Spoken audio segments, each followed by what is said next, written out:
right. Let's see here. I'm trying to get some better lighting, you guys. So let's see if I can or not.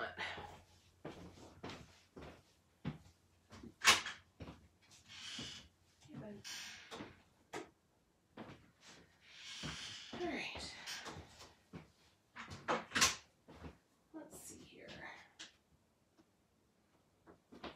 I have everything I need. I think so. Hello, if anybody's here already. Hello, good morning, Ish. How are you, love? How you doing? I've got apologizing in advance. I can't. That's okay, my dear. I'm just happy you're able to pop in at all. I'm just happy that you're here. I love when you're here. Hi, Melissa. Yeah, my voice is a little bit different today. It's definitely a little bit more stressed, but that's okay. I'm just going to play around with lighting here while we chat for a second. Yeah, I didn't sleep the best last night, so, and I woke up. Do you ever just wake up and you're cranky and you don't know why? But I feel a little bit weaker today. But I'm still feeling okay. Like, I'm still feeling a lot better than I was, for sure. And I feel like I'm on the road to getting back to being healthy again, which is nice. How is that for lighting, you guys? Is that okay? I think that looks a little bit better, eh? And I think we need some music today, too. I think we're going to try anyway. And see what that does to our internet connection. But I think it'd be nice to have some music on. Have a little Jason. Always brightens everything up. All right, so let me just scroll back here. Yeah, and last night I was really, really tired too. And I didn't think I realized how tired I was. You know, you get into that sometimes, where you're like, I feel fine. And then you, ooh, that was loud. And then you kind of take stock and go, no, I'm pretty tired. I just am pretty tired. But I'm definitely feeling like I'm on a better road. So thank you. Yeah, I woke up cranky this morning though. So I've been kind of spending some time just kind of sitting with my thoughts and kind of just being okay with being cranky. Say that happens sometimes. I think one of the reasons why it can get so difficult when you get stuck in emotions is because you feel like your emotions are wrong. Like you shouldn't be feeling that way for some reason. And sometimes it's the only way to get those emotions to kind of stop being so loud in your head is to just say, you know what? I'm cranky, and that's okay. I just am, and that's all right, right? Sometimes you just got to be a little nice. Yeah, totally from lack of sleep. Well, I'm happy to see you guys. I've been looking forward to this all day, and I'm really excited to sit and do another tutorial. We're going to do some paint mixing. I was going to pre-mix. I think even on my description of the tutorial, I said I was going to have something pre-mixed, but I changed my mind. I thought it would be fun to go through some color mixing together because I really like doing color grades, and I really want to kind of go through that with you guys. Okay, beautiful. I'm glad the music is good too. So if it gets too loud, if it anything interferes, please let me know, and definitely let me know if it impacts anything as far as lagging or video quality or skipping or jumping or any of that fun stuff, okay?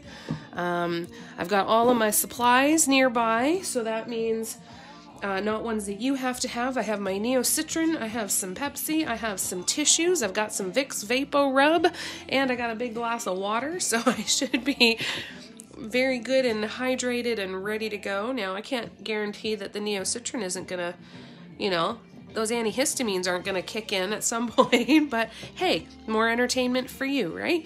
That could be just even more interesting. So you might have joined the right live today. You might not learn anything, but you'll be entertained. I'll quickly kind of show you some of the stuff that I worked on yesterday in case you didn't see it.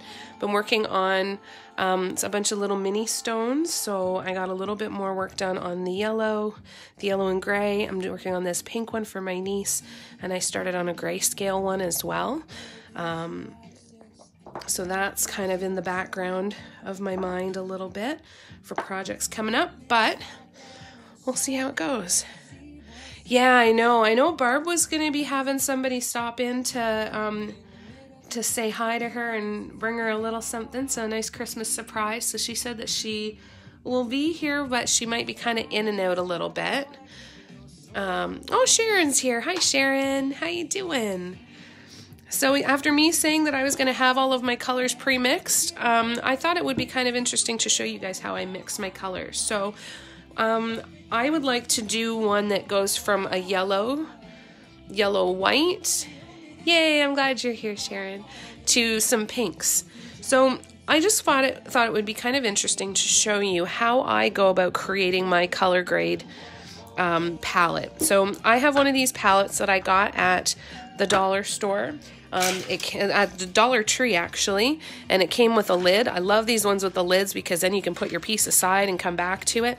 They don't always stay very secure, so anytime you're going to wrap up your paints, whether it's with a lid or using saran wrap or something, take a piece of paper towel and get it nice and damp, and then fold it to go over your little pots on your palette, okay?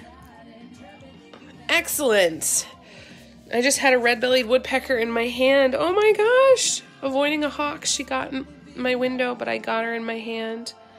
And she took off. Oh my gosh, Melissa, that's a magic. And I had every intention, and I do have some colors pre-mixed. I do have a grayscale that is already pre-mixed, where I mixed 5 of them. A lot of times will number them. So all of my little paint pots here of my grayscale are numbered. Sometimes I'll even use these little kind of shot glass containers that you can get at the dollar store too. But I'll number them, and then I'll just put some paint on and renumber them if I need to. But sometimes that can help me, especially if I'm putting them all in their own individual pots. It helps me kind of stay on track. I think if you have a good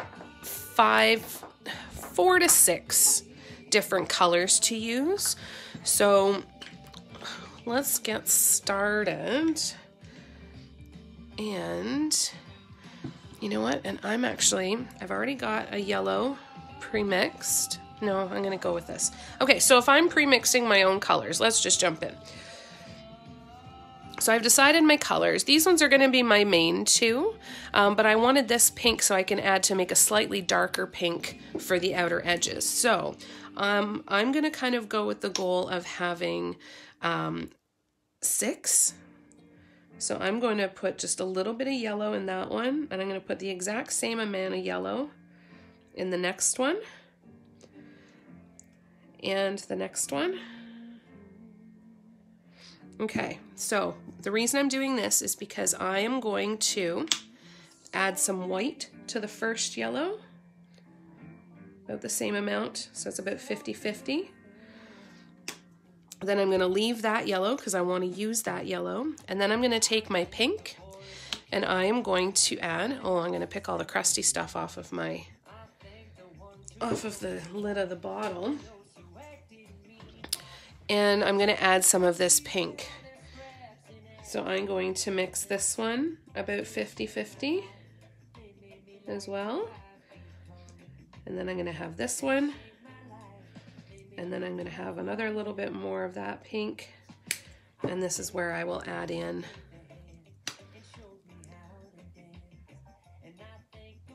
some dark. Now, even while I'm thinking this, I'm almost thinking I'd like to have another little increment of the yellow and the pink, so I'm actually going to put a little bit more yellow over here, and this time instead of half and half, I'm actually going to put a little bit more pink over here, and then I'm just going to put like 1 or 2 drops over here just to get a slight gradual mix. So we'll get stirring. So we're going to actually, I'm using the same kind of canvas that I used last week, just a small 4x4 inch canvas. I've already painted it black. It's completely up to you if you want to do that. I like the black background because it's very forgiving. And as far as tools that you can use around your house for dot painting, anything that has a round flat end or a round end. You can have pencils, sharpened pencils make really good, the sharpened end of a pencil makes really good tiny dots. Toothpicks, I use a pencil with a pin in the eraser to do swoops. You could use the unsharpened end of a pencil eraser that's still in good shape, the end of pens, drill bits, crochet hooks, anything that you can possibly think of that has a round flat end or comes into a point. So even these barbecue skewers, you can buy wooden dowels at the dollar store as well. And our friend Barb actually used just a regular pencil sharpener on those wooden dowels and created a bunch of different size tools. So there's all kinds of options there for you. You certainly don't have to have any fancy tools. Now what you're going to see me using are these nail dotting stylus tools. I have 2 different sets. Now this one that's an acrylic set, there comes in 5 double-ended tools that have different sizes on each end. Where's one of my other ones? Here's one. Oops, sorry. So there's another one of them. So it's got a larger metal ball on the end there. And then a smaller one on this end. And then this one's a point. So these ones come in a set of 5. You can get these on Amazon. I sell ones with wooden handles on my website. And then this is another set of tools that I actually got at Michael's, and they were meant for sculpture. I used to work with polymer clay, so I had these from back when I used to work with polymer clay. And they have these silicone kind of brushes on the end. These little things are great for pulling paint off if you make a mistake and you need to correct something. I really, really like these. So you're going to see me using a combination of those 2 sets for nail dotting stylus tools. These ones with the silicone brushes come with lots of different sizes as well. But then you're also going to see me using these ones that look like pencils. Very, very dirty pencils. But they all have a different size end. These are from DIY Mandala Stones. And I got these off of Etsy, and these are my favorites. But you don't have to have these tools, okay? So let's start mixing here. So this is going to be my lightest color, and just got to give it a really good mix. I hope you guys are having a good weekend so far, and I hope that if you have any errands and things you need to do for the holidays, that you're able to get them done and have some time for yourself to take some breaths. And the fact that you're here is always a good sign too. You're taking time to do something that you enjoy. All right, so there's our lightest yellow. Then I'm going to go over here. I don't bother with cleaning off the tool when I'm going in these color grades because they're all kind of related anyway until I get to the pinks. So once I see how pink this one is, or how yellow this one is, I should say, I think that looks pretty good. Sometimes you don't know if your colors are exactly the way you want them until after they're all mixed up and you can kind of see them sitting together, right? Like I might need to add more yellow to this one. I might need to add more yellow to both of them, we'll see.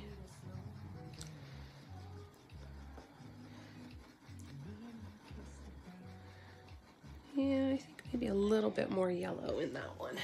Might not hurt. So I'm going to go ahead and do a little bit more yellow in both.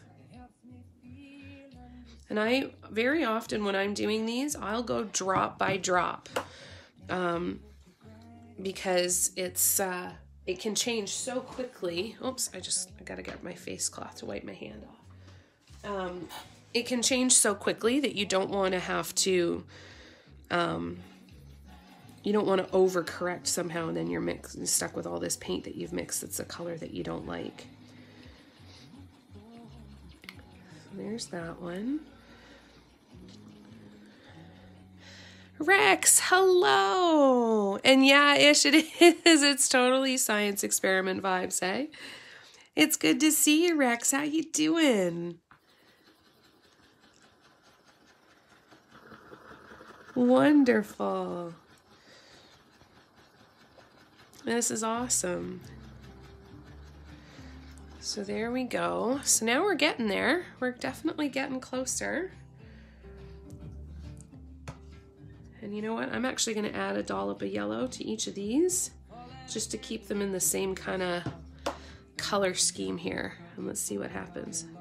Pull that little chunky out of there. And if I have to add more pink, I will. But I think this will just brighten it up nicely. So I've got color number 1, number 2, number 3, number 4, 5, and then number 6 is going to be right here. It's going to be slightly darker. It's still going to have that yellow in it to bring it in. There we go. I think that looks pretty good, eh? You're hanging in there? Good. Well, we're glad you're here. I hope that you're able to take a bit of a breath while you're here with us today. It's always good to see ya. We've missed ya. Are you doing okay? Are you keeping busy, or are things going kind of crazy? What's going on? And is there anything we can help you with? All right, so I'm going to move my camera down and try to anyway without screwing anything up here. And I'm going to move my light a little bit. And there we go.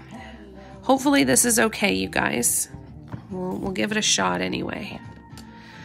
So, first thing that I need to do is I want to find my center. So, there's a couple different ways you can do this. You can get yourself a set of stencils. I got a set of stencils. They're just these little plastic, papery plastic ones. You can line this up and kind of get it to where it looks even on all sides there. And that can help you find the center. These stencils are awesome. I got these, I want to say I got these off of Amazon. I know you can get them on Amazon for sure. And if I didn't get them on Amazon, I got them on Etsy. But this can help you find your center. You don't necessarily need to have any other guidelines today because we're just going to be working on spacing like last time.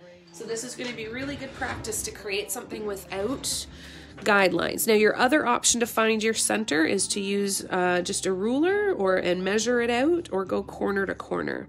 So we're going to go corner to corner today. Sometimes when I've measured it out, what I've found end up happening, it still looked really off center. So I tend to like to do the corner to corner and at least try it first to make sure, to see if it looks okay. And if it looks like it's centering in okay, then we're kind of good to go. Rex, Ish, Ishy, Issy, okay. Oh, so good to see you guys here. I'm so happy you're here. Okay, so are we ready? There's a couple different concepts that I want to talk about today, and there's something that I want to practice too. So I'm going to kind of walk you through some of my thought process on this, but the first thing we need to do is place our center dot. Okay, so when we have all of our colors, we can pick and choose whatever color we want to be our center dot. So, what one do I want to be my center dot? I think I'm going to go with the darkest. So I'm going to go with the darkest color. You can choose whichever one you want, but I am going to choose the darkest pink. Now I got to move a little more stuff here. Bear with me. And I need to take a sip of my Neocitrin, so bear with me on that one too. Oh, I do apologize in advance. At some point during this live, I'm sure I'm going to have to blow my nose, and you all deserve an apology for having to sit and listen to that.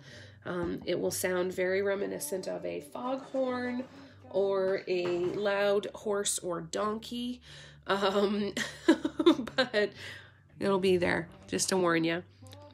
That's okay, Ish. It was good to have you here. Thank you for coming. I hope you have a really, really good day. Please take care of yourself, okay? Neocitrin's good stuff. Much love-ish. Okay, I'm gonna blow my nose now, so plug your ears.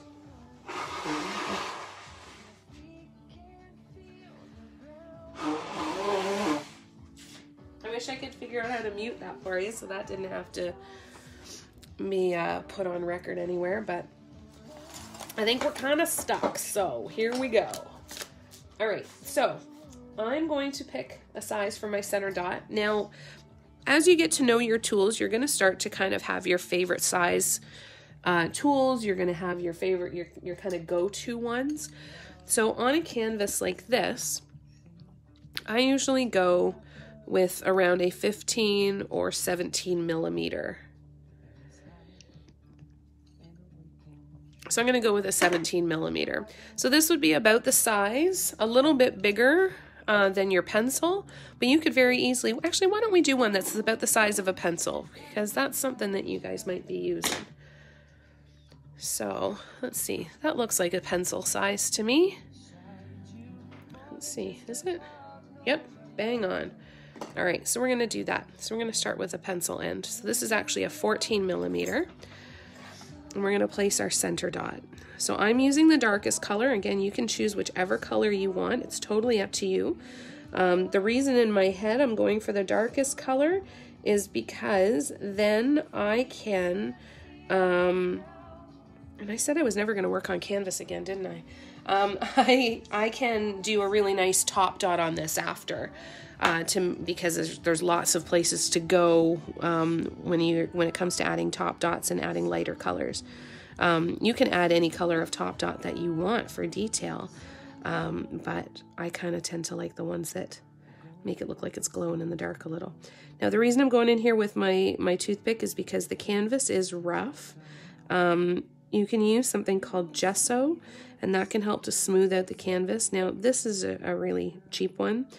You know, probably not the best quality, and it's on a canvas panel on a magnet. So I don't know how much gesso would really help there, but gesso can help to fill in the holes so that you're not dealing so much with the fiber of the fabric that is there with canvas material. I personally would prefer to paint on plaster, ceramic, wood, glass, anything like that doesn't have to deal with all of the bumps that come with canvas. But I also think that I don't know completely how to prep anything so properly, because I haven't used gesso before. So that's always an option in the future to give it a shot. Yeah, so we are doing the same pattern. We're not going to do a spiral this time. We're just going to do, but we are going to do the same layout of just all of the circles going around. Only this time, we're only going to do one color per round of the circle. So I'm going to start with my lightest color. And instead of switching the colors from dot to create a spiral pattern, you can if you want to create a spiral pattern. But I'm going to do the color grade. What I want to kind of see from the color grade is to have it start in the center and then have it gradually change as we get towards the edge and look very similar to, you see those blue ones in the back there? That's kind of what I would like to get to, where it starts light in the middle and then moves to a different color on the edge. So it's still going to be the same layout of dots as the spiral, but we're going to just do the same color throughout the row. So I'm starting with my smallest tool. You could start with a sharp pencil end. You could start with a toothpick if you want to go that small, completely up to you. So what I start doing is I dot on the poles first. So I dot the North Pole and then I dot the South Pole. And I'm constantly turning it around, spinning the piece around so that I'm dotting across from me. I find that when I dot across from me, it's easy for me to line up and create kind of that straight line across. When I dot down here, I find I kind of always tend to lean to one side, so all of my dots are off, misaligned just a little bit when I do that. So what I want to accomplish with this though is there's a way of doing these designs where you can leave some space in between each dot, so you can almost add a little tiny accent dot in there. So that's kind of what I want to create today. So you're not going to see me placing these dots as super tightly together as you have in the past. And that's because I want to start kind of laying the groundwork to leave some space in between these dots so we can go in and add some detail. I hope that that makes sense. Hey Barb, good to see ya. Hey Patty. So once you have dotted your poles, your north, south, east, and west poles, then you're gonna go and divide the space between those poles in half, right? So here's the north pole, here's the east pole. This dot here was perfectly in the middle between those two. And then once you do all of those dividing in halves, then you go back in, and now I'm going to divide this section in half. All right, so right in the middle there. And there we go. Okay, so that's our start. Does this make sense so far, you guys? I hope so anyway. So what I'm going to do is I'm going to do 2 rows of each color. So what I want to do now is I don't want to go too much larger. I'm actually going to use the same tool, but just with a little bit more paint. And this time we are going to place the dot in the space that's right here. Okay, and we're not going to get in too close because I want to leave a little bit of space there. Okay, and now I'm going to do every other one, simply because if I do every single one, again, I'm going to kind of lean one way or another. So I always go around and do every other one. And then I promise for the next tutorial, you guys, I'm going to do something on wood or ceramic or something different, because these dots don't even look round to me. It's really frustrating. So we'll keep going because you'll still get the idea of the effect of this. So I do every other one, right? And it's slightly larger dots, but not by much than the row before. And now I'm going to go in and fill in the space. The reason I do this again is because then I can make sure that I'm centered between those 2 dots, not just staying in there. It can almost help you correct if you have a spacing issue on the row before. It can almost help you correct it. This canvas is terrible. Oh my gosh. I should just be doing this on the paper. Maybe I'll do that.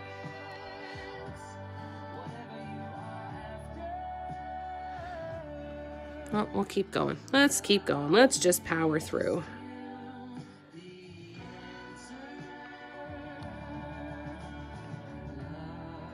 Right, and then we have finished our row again.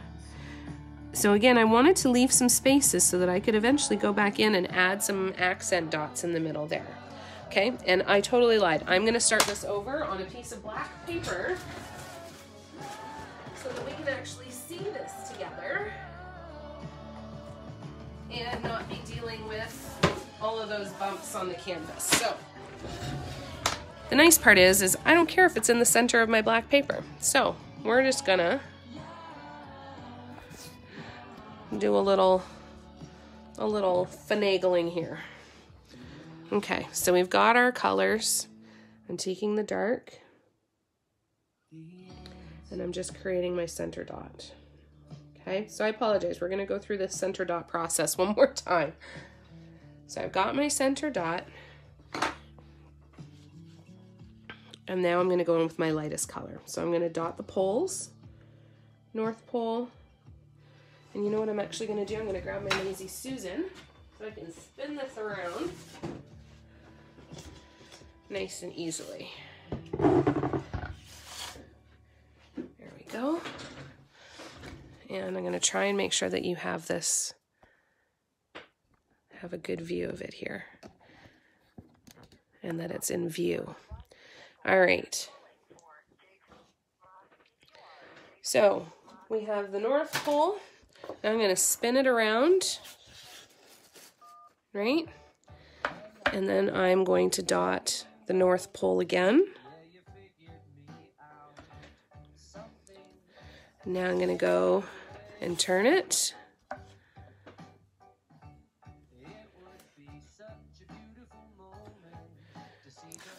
turn it again. It's because I'm too close, it's not going to spin right. And there we go. So we've got our 4 poles, right? Our north, south, east, and west. Hi, Evelyn. Right? Okay, so now I'm going to go and I'm going to divide each of these sections in half. And that's going to give me some nice even spacing. Right?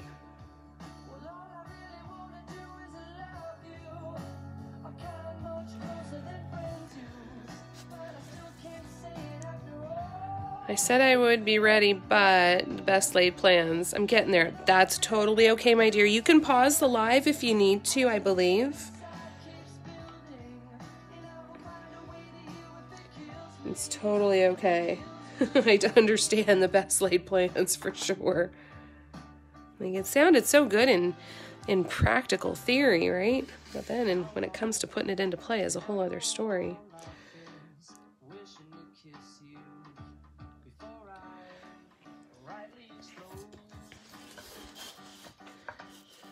Oops.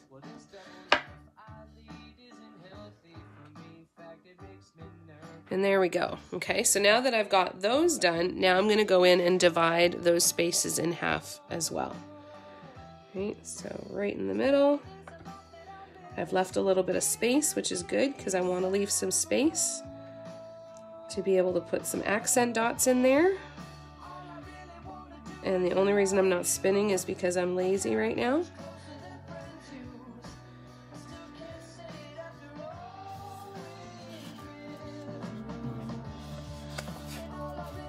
Oops, there we go. Okay. Then we go in the middle again. Again. And just try and get them about the same size dots. Nah, I want to hang. Atta girl. Nice. What colors are you using, Rex? All right, guys. Hey, Jess. Okay, so now that we've got this first row done, we're going to go in and do the second row. Again, slightly larger dots, but I'm going to use the same tool and just load a little bit more paint on it. Okay. And then we'll be able to go in.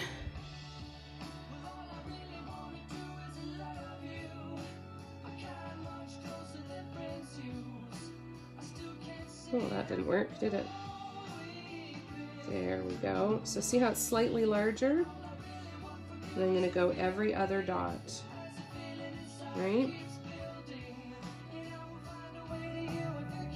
Because this is going to, if there's any spacing issues that happened before, this is going to allow me to almost correct that when I go in and divide these little sections in half. So yes, you could go and you could just start placing them in the spacing for each one. But I find that this helps me keep a little bit more consistent spacing, because if there's a problem with the spacing in the row before, doing it this way will help you correct that a little bit. And I'll show you when we get to that point here.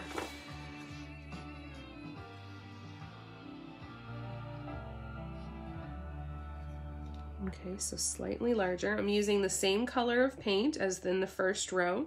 I'm going to use each color twice with this, okay? And hopefully you guys can see okay. Okay, so now we've done those. Now we're going to go in and we're going to do every other one, and we're going to fill in those spaces. I want to leave some space in between each one, just like I did in the row before, because I want to be able to put in some accent dots later. So I'm going every other one. So I'm not only looking at where is the space in between the two dots in the row before, I'm also looking at the space in between those two, right? Because I want them to be, I want it to be dividing that space in half.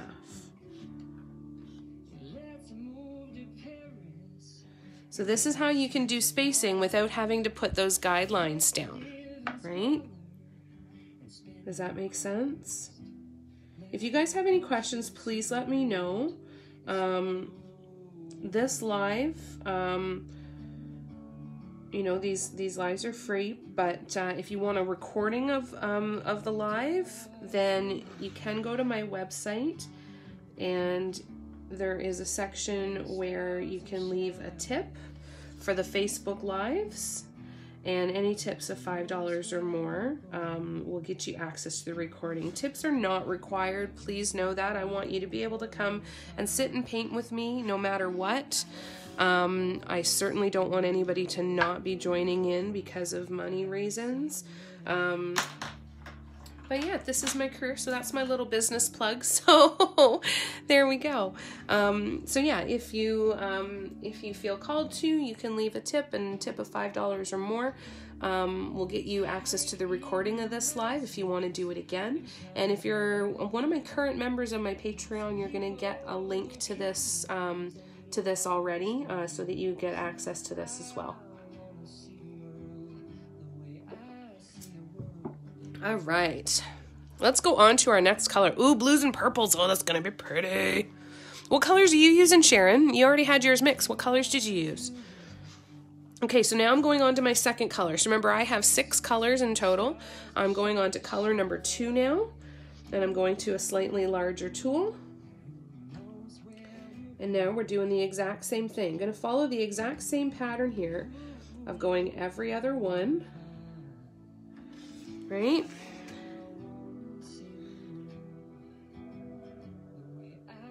But now we're going in with the different color. This was one of my favorite designs. When I first started doing dot mandalas, this was one of my favorite things to do. Then there's a couple reasons for that. One is that because you're not changing up the pattern, you're not really having to, you know, come up with big changes in design or anything. It's a very relaxing pattern to do, I find. This is one where you can really get a lot of the benefits of the meditative benefits of this kind of painting and this kind of art form, doing these dot mandalas, right?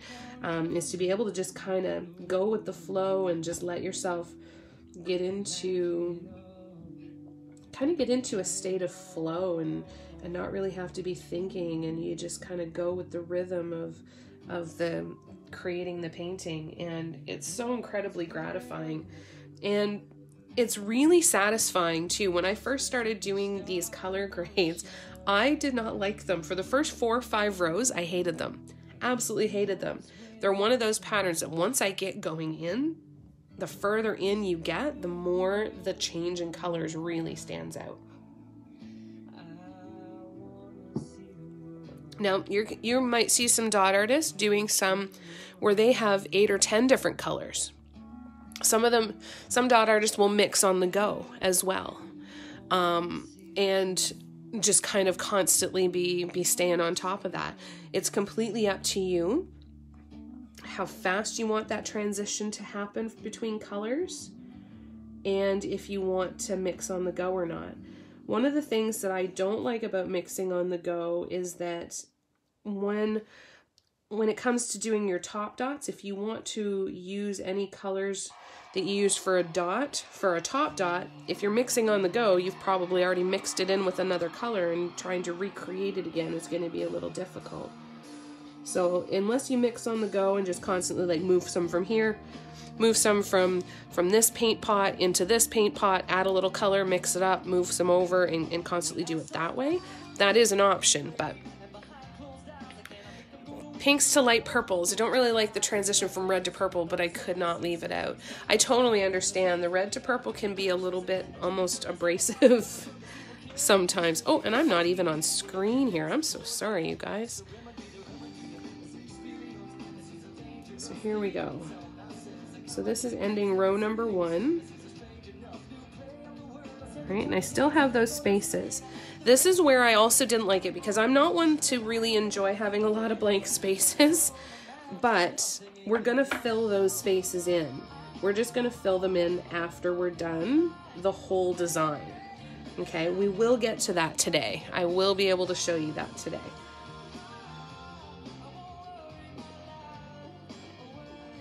Okay.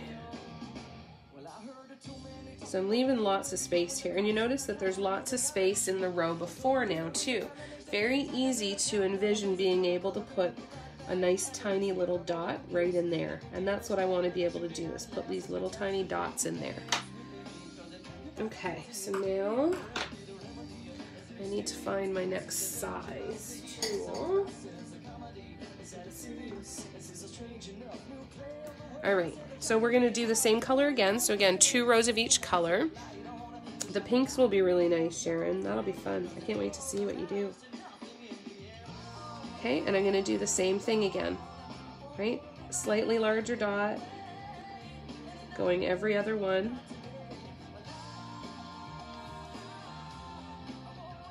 Same color. Oops. Same color as row number 3, the row before it.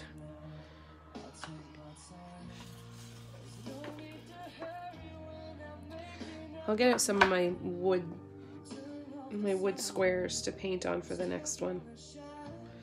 I think I said that the last tutorial too, and I didn't do it, so but I will for next one, I promise. Because it'll be easier to follow the spinning of that one too. I don't like having to use my Lazy Susan. It's harder to keep the paint where I want it to be too. Okay, so dotting every other one. Rihanna, hello! How are you? I'm so glad you're here. It's good to see you. That's awesome. I'm so happy you're here. And this is a long one today, Rihanna. We're doing a tutorial today. So now I'm going back in and fixing, putting the dot in. Again, looking at halfway between there and making sure that I'm at a good distance from the row before.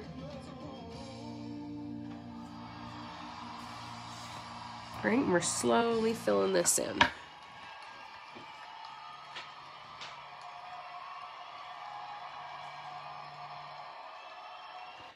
And when I've gone up a size in the tool, I am usually just going up by 1 millimeter. Now, once you get used to your tools, you'll start to kind of know what size dots they'll create. And you'll get to know your paints as well. If it's a really watery paint, it's going to behave very differently than a thicker paint. And it's going to make how the dots turn out with your tools a little different too. Excuse me, I'm so sorry, you guys. Oh, I'm so glad you're here, Rihanna. That's wonderful. Missed you too. Okay, so now we're going to go on to the next one. So I'm going on to color number 3 now. Yeah, so you've only missed the one, so that's awesome. All right, let's see here. So now I'm going into color number 3. And we're going to do 2 rows of color number 3.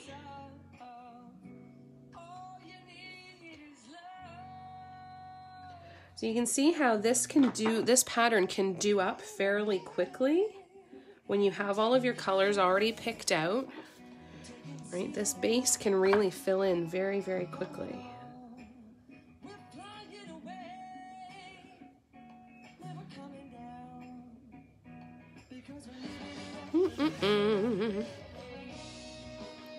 Oh, so glad you're here. That's wonderful. All right, just moving my paints around here.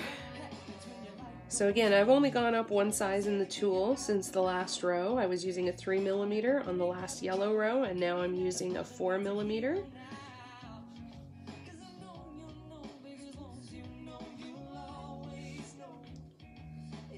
And still leaving a nice chunk of size in between those dots so that I can go in and add some little accent dots later.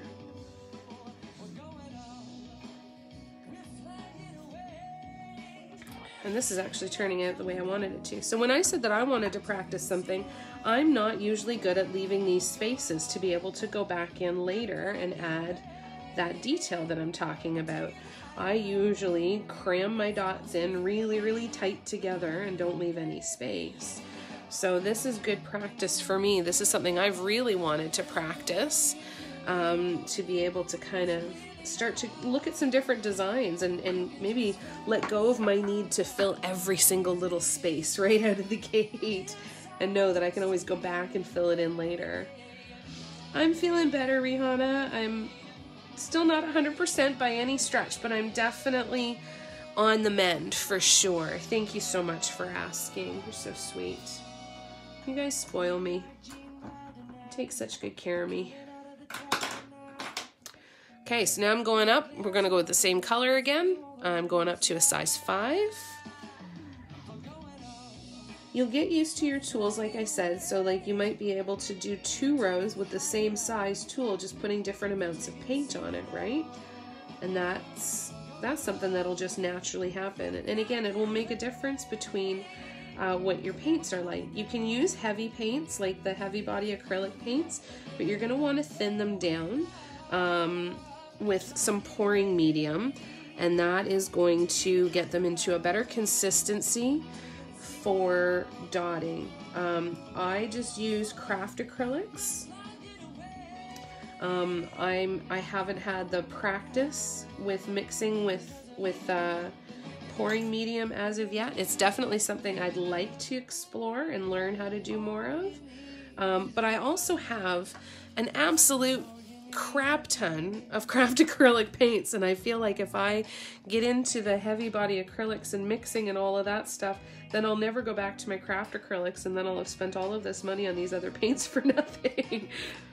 So my plan right now is to just keep using my craft acrylics and then maybe start to kind of experiment with some heavier bodied ones as time goes on.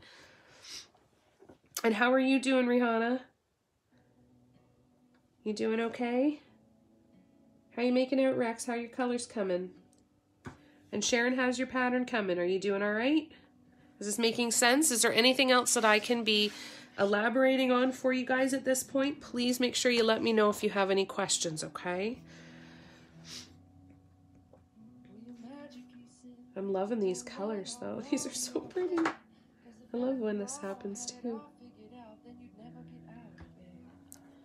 All right. Little Jason Mraz playing in the background. I'm telling you, it's a good day. It is a good day.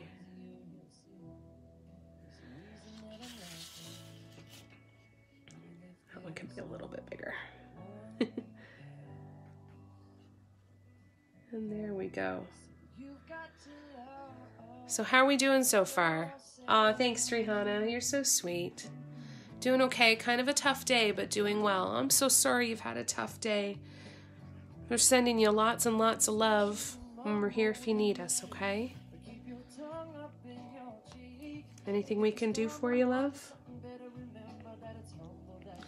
Okay, so I'm going up one size tool, going up. And now I'm going on to color number 4. So far, I've done this, and it is approximately, let's look at inches here. It's about 1 3/4 inches right now. But as we keep going, we still have 3 more colors to do, and that's going to make it a fairly decent size. It would probably fill up at least a good 4 by 4 inch canvas. I cannot get dots as close to each other as you, so I'm laughing when you say you're leaving space between. So what's happening for you, Sharon? Is it the paint is not behaving properly? Is it tool size? I want to try and figure out a way to help ya.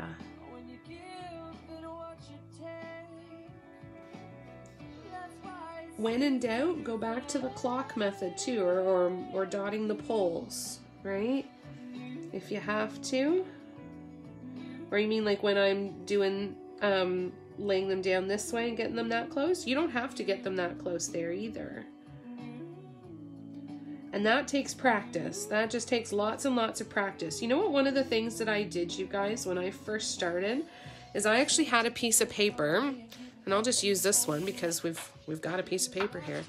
And I would take one dot, and then I would dip, and I would do another dot, and I would try to just go as close as possible. Hang on, sorry.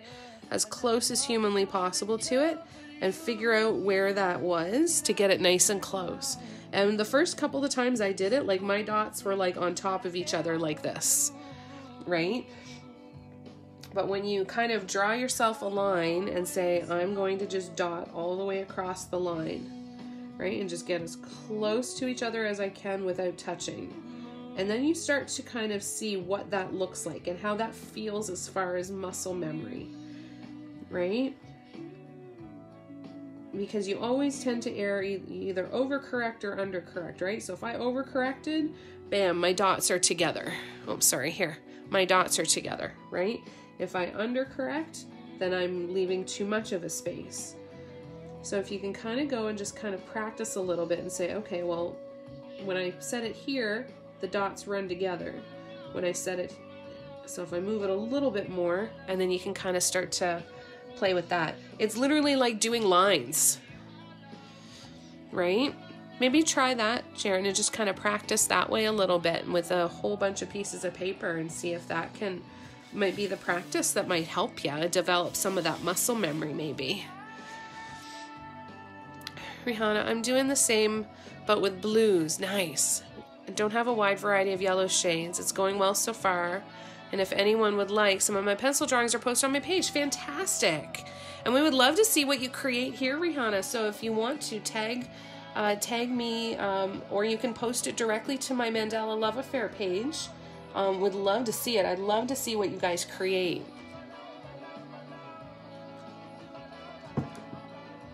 Now, also remember too, you can create a color grade like this. You can create a color grade like this with just 2 colors of paint, right? Because it's just different proportions. Whoops.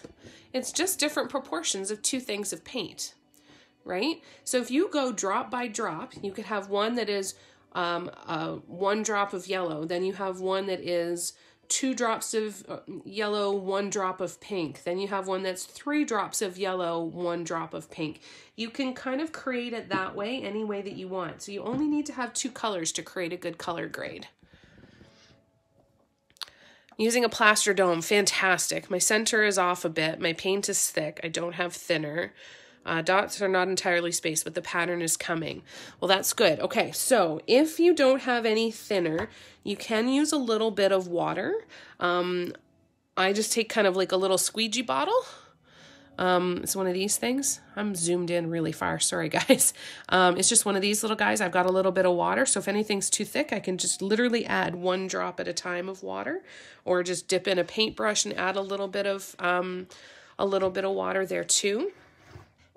But a little bit of water isn't going to hurt anything, and it isn't going to dilute anything to the point where you aren't able to use the paint, or it's going to make it translucent or anything. If you get to that point, then you're better to kind of cut your losses and start over with fresh paint. But water is always a good option. I use it quite often. You're welcome, Rihanna. I hope that helps. Sharon, I'm one of those weird people without the ability to gain muscle memory, something to do with and overly stretchy ligaments and tendons. I feel it helps me with it, but, well, as long as you know what you're working with, right? And that's a good thing, because you're not trying to force your body to do something that it's not wanting to do, and that's all right. How many sizes tools are we using today? I'm probably using 5 or 6 different sizes. If you have, probably even a little bit more. Let me see, what did I use so far? 1, 2, yeah, you might go up as 7 or 8 sizes of tools, Rex, with this one. Or you can use the same size tool, but just to put different amounts of paint on it. The more paint you put on it, you can create a larger dot with the same size tool. So that might be an option for you as well. Right, so for example, I'll show you here with my 6mm tool. Let me just move my paint. With my 6mm tool, with a tiny little bit of paint, I can create that size dot. With a little bit more paint, I can create that size dot, just that little bit bigger. And with even more paint, I can create that size dot. So all with one size tool, depending on how much paint you put on there and how long you leave it touching the surface too. Because the longer your tool is touching the surface, the more paint is running off of the tool and onto your surface, okay? Hey Jan, good to see ya. How you doing? Glad you're here. No worries about being late. That's the beauty of being able to watch the recording after. We got some Jason Mraz going in the background, and we are getting started with the color grades. So we are on color number 4 right now. Jamie, I was thinking if it's easier to roll off the tongue for you, call me Ria. Oh, okay, that's awesome. Thank you. I focus very hard to make sure I don't miss the H, Rihanna, because I don't want to do that. It took so long before I actually said your name right. I feel like we don't want to do that. We're so glad you're here. So glad you're here, Jan. And I will. Thank you, Ria. Jan's here. Ballbeer, hello. How are you? Oh, thank you so much. Well, and hopefully these tutorials help so that you guys can be creating some of your masterpieces too. So there we go. So we do every other one, and then we're going back in and filling in. Again, to keep an eye on our spacing. This is the way that I find it's easiest to watch my spacing, is by always dividing that space in half. Ria, yeah, my name is more cultural. Glad to make it easier for you. I appreciate that. Gotta dumb it down for me. That's a pretty nickname, though. I like that nickname. So thank you. I appreciate you letting me do that. But Rihanna is such a pretty name. It really is. It's so beautiful.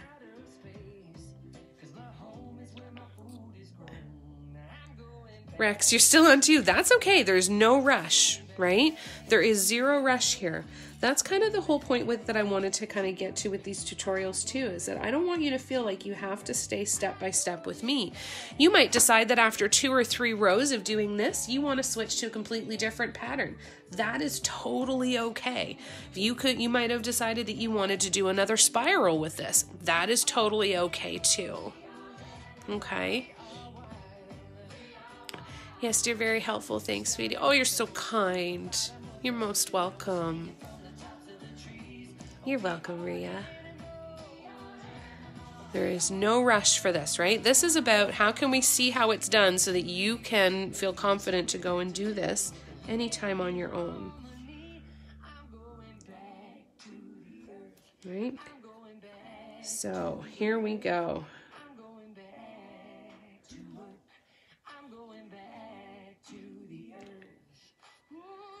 There we go.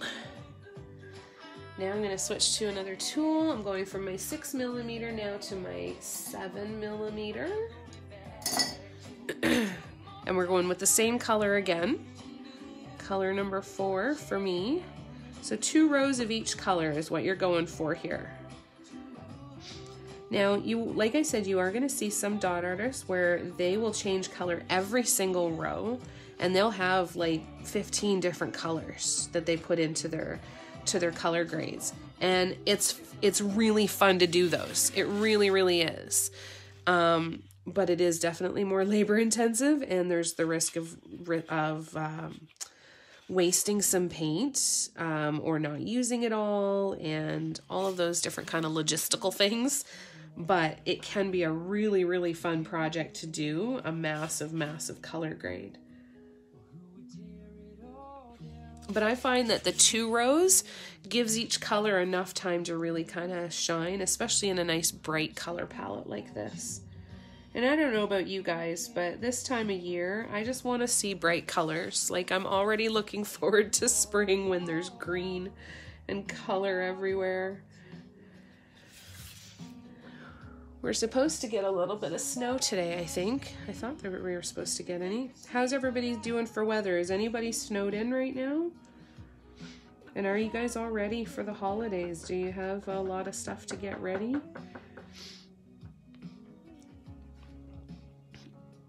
We don't really do a lot. This is the first year that my mom and dad aren't going to be I'm not going to be spending Christmas with both my mom and dad. So it's going to be a different Christmas this year. It's going to be very strange.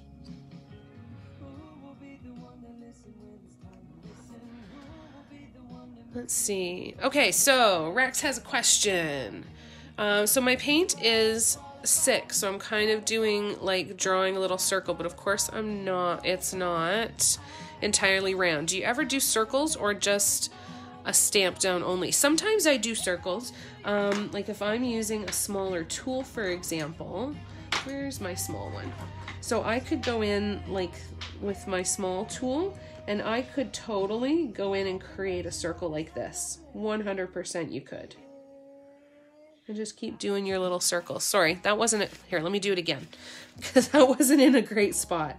So if I dip a smaller tool, like one of my nail dotting stylus tools, for example, and then the dogs might bark here for a second. So now I can come in here and I can kind of do this. Totally you can.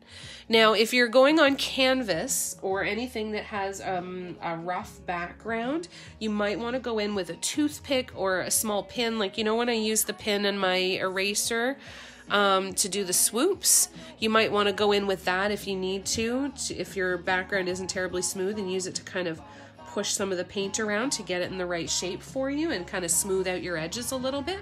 But definitely not an issue to do that. Very good point, though, Rex. Thank you for that. You can totally do that.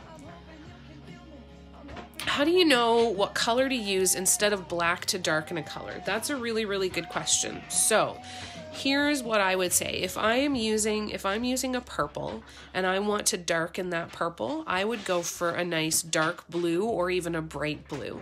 When you look at the colors that are put together to make up the color that wagging puppy tails make noises, and it's wonderful. What can happen is when you're looking at the two colors that kind of come together to make the color, so for example, red and blue make purple, right? So do you want it to be red darker, or do you want it to be blue darker? And do you want it to be brighter and lighter, or do you want it to go darker? If you want it to go darker, like adding like a navy blue or a dark royal blue to your purple would help it go darker, or a dark burgundy if you want it to go on the red end of things. Same with your greens, for example. Or you could take, if you just have a darker purple altogether. Thick, not sick. I hope that helps. I hope that helps, Jan. So I would either try and have a couple of darker colors of the shades that kind of all mix together, or have a darker shade of your purple itself. So for example, I have this purple that I bought. It is violet. Is it this one? Yeah, and you should see how dark this thing is. It's almost black. Like look at how dark purple that is. I use this because when I use this color on black backgrounds, I can hardly see it. So I will use this and mix it into the purple, into another purple, or even into some blues if I want a blue with a little bit of purple in it, because I really can't use it for a lot of other things. So having a couple really dark colors is kind of helpful. My mind says, put it there, and my hand says no. Totally. Totally happens. There's lots of times where I'll actually talk to my hand or my tool and say, that's not what I asked you to do. That's not at all what I asked you to do. All right, here we go. And I'm going to zoom out a little bit here. That's a little better. Doing the best I can. There we go. Yeah, speed is a huge thing for dot painting. You want to make sure that you're taking your time as much as humanly possible, because if you're going fast, your chances of making mistakes are substantially higher. Substantially higher.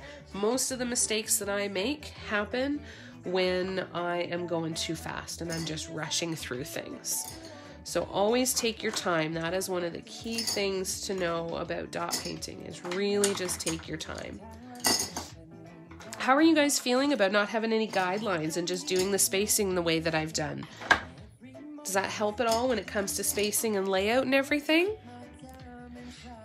Absolutely makes sense. Good. Oh, good. Yay. Fantastic. Thanks, Jan. Great question. All right. So now we're going in with color. I'm going into color number 5. Hi, Brianna. How you doing, love?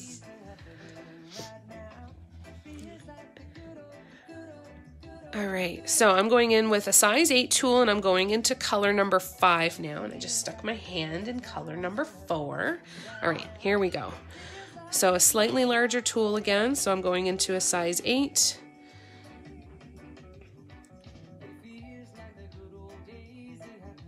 And see, that paint is a little bit waterier.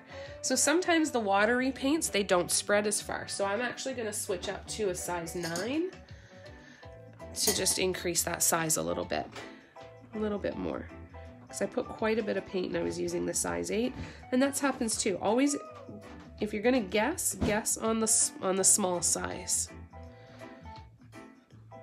Right? Are you off today, Brianna? Do you get a day at home?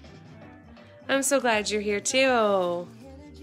Brianna is one of my good friends, you guys. We used to work together at the car dealership and we became fast friends. And she's stuck with me now, just like you guys. You're stuck with me. I hope you realize that. So you see how the color grade is really starting to come together, and it's kind of mesmerizing, eh? One of the biggest things that I've learned from this art form is keep going, because chances are, once you start to see the whole piece together, any quote-unquote mistakes that you think you've made, they will disappear into the design and the painting. Anything that you think didn't look good at the beginning, you know, there's a good chance that it'll blend into the overall color scheme and the overall pattern. So it's always good to kind of keep going at least a little bit. Oh, you're sweet, Brianna. I pay Brianna a lot of money to say a lot of nice things about me. I'm just kidding. She's my fan. She's one of my biggest fans for sure. She keeps me going. That's so sweet. And she's just the absolute sweetest, you guys. If you guys could ever meet her in person, oh my God, you'd love her. Maybe one day when we do the retreat on the farm, we'll have a painting retreat and everybody can come and everybody can meet everybody. Oh my God, wouldn't that be so fun? Jan, we'll do it in the summer so you don't have to come up in the snow. And we'll do it definitely in the summer so that, and Sharon, so you don't have to come up in the snow, and so Barb doesn't have to travel. Well, she might like to travel. Maybe in the winter we'll go down to Florida and see Jan and do a retreat down there somewhere. Maybe that's the way we do it. Everybody get away from the snow up here in the winter, but then you can come up here in the summer. That'd be nice, eh? All right, so we'll keep going. I'm going to do 2 rows of this color as well. So, Rhea, it looks like I'm going to be using quite a few different size tools in this one. I'm kind of climbing off a lot, so I'm probably going to use 8 or 10 different sizes on this one. Yeah, road trivia. Road trip, let's go. Oh, good, I'm glad you've got a 3-day weekend. That's nice. Wouldn't that be fun? I got a big backyard and lots of paint. Fantastic. Oh, and Sharon loves snow. Okay, so then we will do one up here in the winter too, and we'll get you up here, Sharon. Go horseback riding in the snow. I had the most beautiful moment with our new horse, Kino, this morning. I went out just to say hi to everybody and check on everybody. And he was out in the field all by himself. And as soon as I walked into the paddock, he came walking over to me and nuzzled me and kind of cuddled right up to me and was chewing on my jacket and licking my hand. It was wonderful. And then he followed me all the way out. He followed me right to the gate when I was leaving. It broke my heart. I'm like, I'm sorry, I have to go. But he's pretty special. All right, so now I'm going up a size again for the next one. And I think I might have to mix a little bit more paint. Well, we'll see what we can do here. That's the other scary part, is if you have to mix more paint, it's a little nerve-wracking. But as long as you have a little bit in the paint pot, you can usually get pretty close. But we'll see what we can do. I'm high risk though. Yeah, definitely won't be this winter. Definitely not this winter. I'm high risk too, so I want us all of us high risk people to be nice and safe and isolated where we know we're safe and comfortable. I totally understand that. Next winter for sure. Then we'll talk about that stuff, right?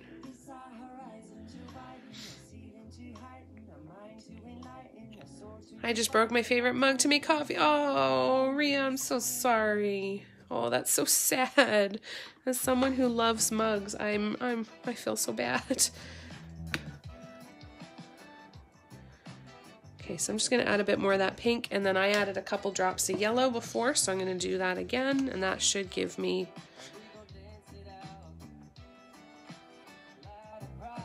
the same color. When I pray. So let's see. So my Canadian geography sucks, but I have a great friend who lives in Michigan.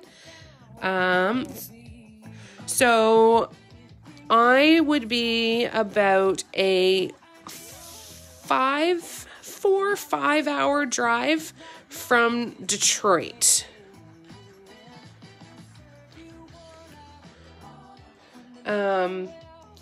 I'm about a 2-hour drive from Buffalo, New York. That's about right, eh, Brianna? I think. Which reminds me, Shannon moved back to Texas. I don't know if she's moved back. There was a couple posts that she put that made it sound like she's moved back, didn't it? I don't know if she's coming back. So that just means we have to go to Texas, too. Yeah, not worth taking the risks, is it, Rex? Not worth it at all. We gotta keep each other safe first.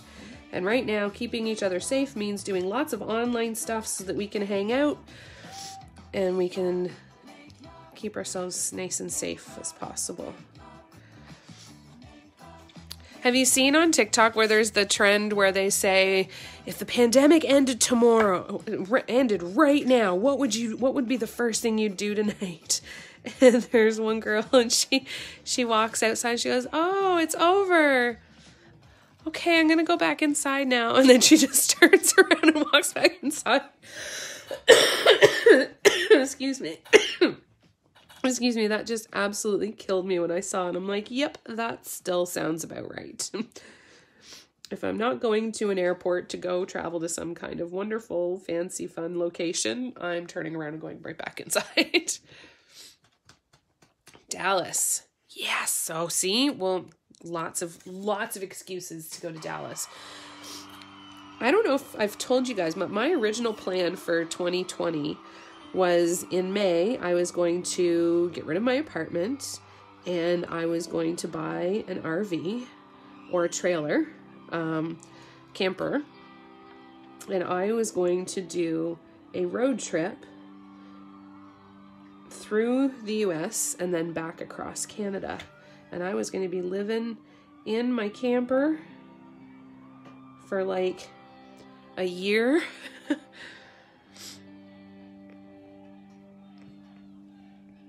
And yeah, I was going to be going down to Texas. I was going to be going up through Utah and California and up the West Coast and then spending time. My plan was to drive from here, which is Toronto, down to New Orleans and then go across the south, then start to work my way. I wanted to go back to California because I got to spend some time in California a while back. Go up the whole West Coast, go all the way up to Alaska, come back and spend some time on Vancouver Island, and then work my way back across Canada and go all the way to the East Coast in Canada. So that was my plan. And I can tell you that is something I want to do. I definitely want to do sometime in the future. So it's been postponed, not canceled. So there we go. So there's our color grade so far. How are you guys making out? You guys doing all right? It wouldn't be fun, eh? Hello, my friend. Yes, isn't she amazing? And she's got a new store out, and it's spelled PHUCBICH company. Oh, she kills me. She absolutely kills me. She's probably one of the funniest people I've ever seen. Hello, my friend. Oh, she's amazing. Absolutely amazing. Every time I see her post something about how something in her life is going really well, I'm like, yay, good, because you're funny. I want you to be around for a long time. Did you guys know that Jason Mraz has a TikTok account now too? Oh, I was so happy. That's what I'm doing this afternoon, is binge watching Jason Mraz's TikTok account. That will be my day. All right, how are you guys making out here? So I'm on to my final color number 6. Right, I'm going to do 2 rows of this, just like all of the other colors. And then I'm going to show you how to go in and add some of this detail. What I was trying to practice here myself is leaving the spaces to go in and put some color in here. So usually at this particular point in a piece, I start kind of asking myself some questions. I start asking myself, okay, so I've got some space in between these dots. What colors do I want to use in here? So the first thing that comes to my mind is to start with white and use white in between the really light yellow in the very center, those 2 rows, and then use the light yellow on that yellow, the yellow on the orange, or on the peach, then the peach on the kind of coral, and then so on and so forth, and reuse the colors that I put in here in that pattern. The other part of me says, let's go for something completely different. Maybe we go with gold. Maybe we go with teal. We could do a color grade with teal where I go from teal to a bright blue, or go from a teal into a dark blue. You can reverse the order of that too. So there's so many things you can do to be creative with it. That's why I say that these are great ones for practice, because you could whip up 3 of these little designs relatively quickly, all things considered, compared to doing the walking dots and all of that other stuff that we'll get into on other tutorials. But you can create 3 of the same design with the same colors, and then just by changing out the dots in the middle, Jan, teal, teal, teal, right? Yeah, I think that's going to happen. As soon as I said it, I'm like, ooh, yup. But you can change it up, and you can have something, you can have 3 pieces that have the base colors are all exactly the same, but it can make such a huge difference when you change up the colors of the detail and the way you do the detail, right? Does that make sense? All right, just taking a drink here. So I'm at the edge of my very strangely shaped rock. I have colors left, but I think the next size tool will look wrong. Okay, so you've run out of space and you still have colors left. Do you have spaces in between those colors that you can be adding like some detail in there? You could always go down a size. You can always go down a size. That is not an issue. You can totally do that. You could go down a single size if that is getting to the point where when the rock starts turning on the edge, that could be a really good option for you. How many colors do you have left?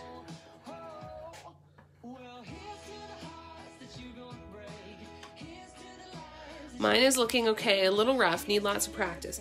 That's another one, though, where this pattern is so versatile to help you get that practice, right? Like, you could take the same 5 or 6 colors that you're using now and recreate it 5 and 6 different times and change the way you space the dots, change the detail that you have in between the dots. Change the order, you know, go from pink out to the yellow. Change the order of your top dots. There's so many options there. And it's a great way to just kind of head down and do a whole ton of practice with it. It's more that I want to go down the sides of the rock. I think I'll go, yeah, if you're going to do that, go down a size for sure. Because once you get to the sides, once you get down to the sides here, you know, going larger isn't necessarily going to do anything because it's almost like it evens out here, right? It's not going to continually get bigger. That's a really good idea. All right, I just had to mix a little bit more of this paint. Oops, got a gloppy on that one.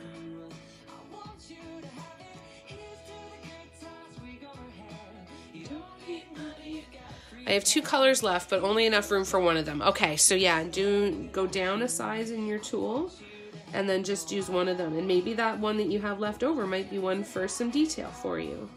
And you certainly don't have to use it. You can skip over whatever you want to as well, right? Like if you find that 2 colors are a little too close together and you want more contrast, you can mix it up however you want to. And you see how the colors are coming together really quickly to create that really nice gradient, right? It's cool, eh? There's that, and we keep going. There we go.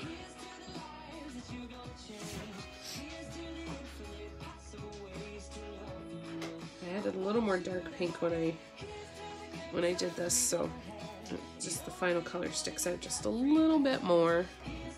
I'm trying to keep this in where you can see it too.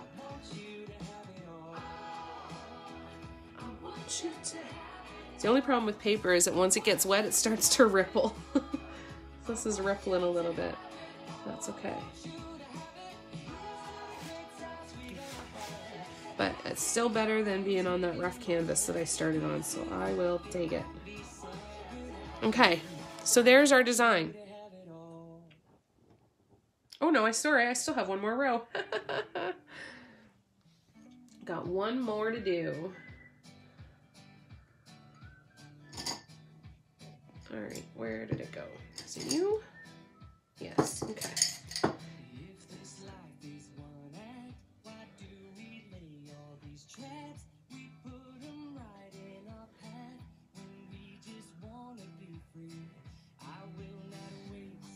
And you'll sometimes see me, it looks like I'm kind of drawing circles with these too, so you could totally go in with any size tool that you want and just kind of circulate it a little bit, and it'll help you make some of the dots bigger too. So just like you're drawing a little circle, right?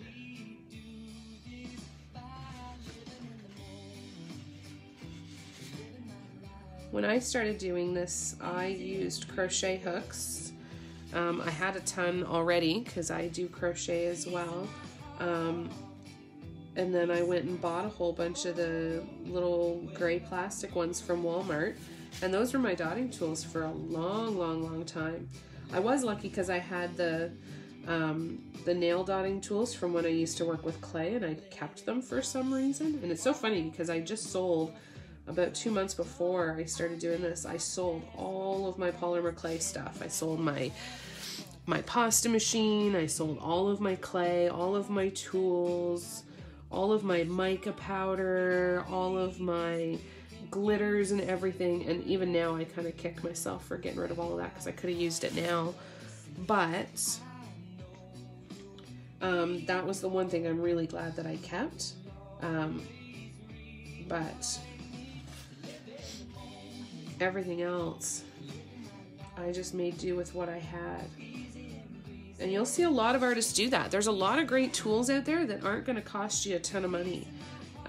It's all up to you what you want to do and what you want to have. I love these DIY mandala stone ones because they're labeled and I know exactly what size they are, and they make my little math brain really happy when I have the numbers and everything. Now, I could do that with my own tools, I get that, But I'm also the kind of person that says, yeah, I'll do that with my own tools, and then I'll get my own tools, and then it'll never happen. So if I can have it done for me, I always kind of like that. It helps me a little. What's up, Audrey? Audrey's talking. And I don't know who she's talking to. So I'm just painting on paper. Ah, thank you, Sharon. Yeah, I'm just painting on paper. I started painting on a canvas magnet, and the fibers in the canvas, because of the fabric, really drove me crazy because it was such a rough surface. So I switched to paper for this. Okay, so my design is basically done, okay? So let me zoom out a little bit. So this is the design here. You can see the nice color grade that kind of comes in there. And now you can kind of play with it a little bit. Now we can say, okay, what do we want to do with the rest of this? How do we want it to look, right? So if we're going to do some teals, I kind of feel like we should do a couple different teals, right? I think we should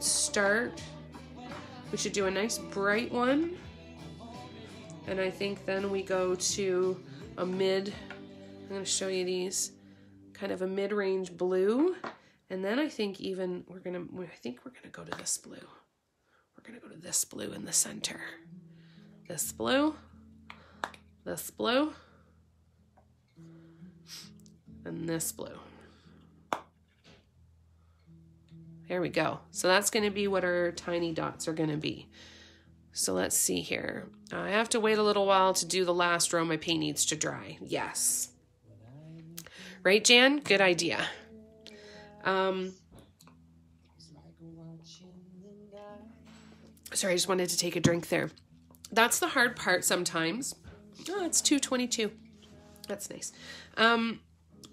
You have to let your paint dry, especially if you're working on a rock, because you need to be able to have somewhere to grip it, right? So there's a lot of starting and stopping, depending on the surface that you're working on. Now, with these colors, these three colors, the first thing I want to do is I want to evenly have them kind of go from row to row. So I want to count how many rows I have.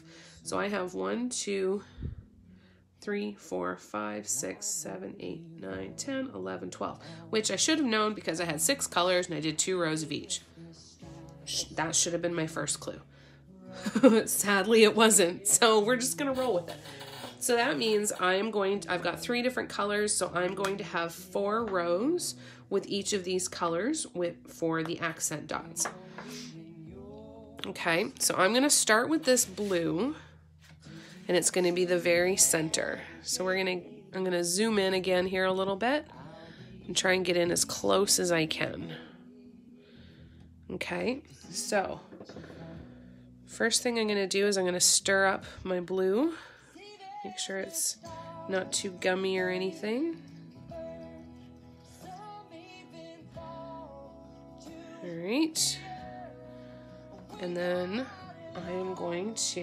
what I'm going to be doing is I'm going to be adding these dots in the spaces in between the other rows. So in between these little dots in here, these 2 rows, or these 4 rows, I'm going to be adding this blue. Now I'm going to try not to put my hand in the paint, and I'm going to just go in and put a little tiny dot in between.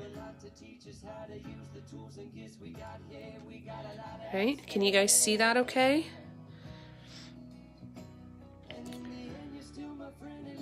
Right? Yay for teal. So you can imagine then, like you could use these same colors, and like I could be going with the dark pink and working my way out to yellow and have the little accent dots be reverse of the 6 colors that I already put on this piece, right? So you can pick and choose there. I never thought to accent with a different color unless top dotting, right? There's so much freedom to do all of this, right? And it's so hard when we get an idea in our head of how we want things to look. That's when we tend to think about mistakes that we've made, or, you know, we're afraid we're going to screw it up and we're not going to like it. That's why practice is so freaking important, because that's when you're going to try something and go, I wonder how that's going to look. And then you're going to try it and it's going to be wonderful. And you could come up with something completely new that nobody else has done before. And that's fun. That's really, really fun when that happens. Okay, so I'm going to keep going with the blue on the next row.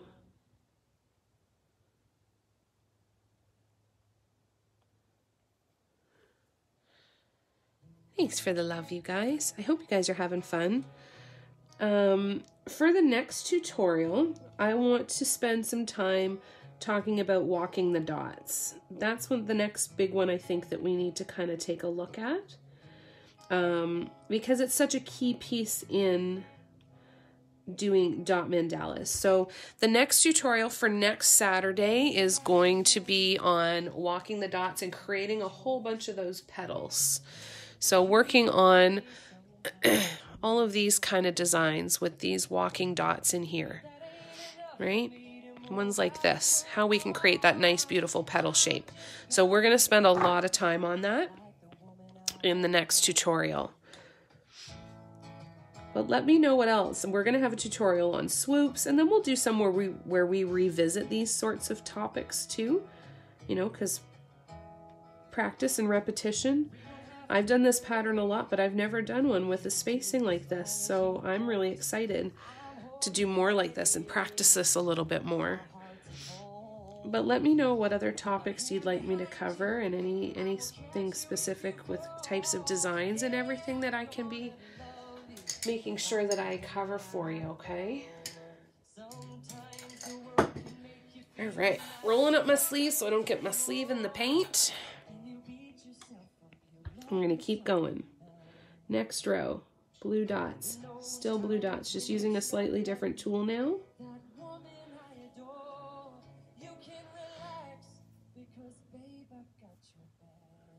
Isn't it pretty? I love this blue. And it's actually a pale yellow in the center. Crazy, eh? Yeah, the bright yellow with the blue looks really good. And this is where you can get into really trippy color combinations and stuff, right? Like you can really have a lot of fun.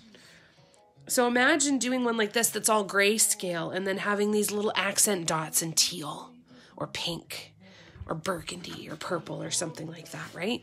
That'd be kind of cool, eh? I should move that so I don't dump it. Still trying really hard to not put my hand in other wet paint, so bear with me.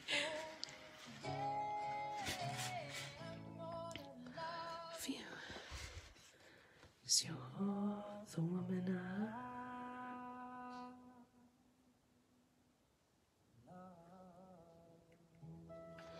There we go. What is everybody else up to this weekend? What else are you guys doing?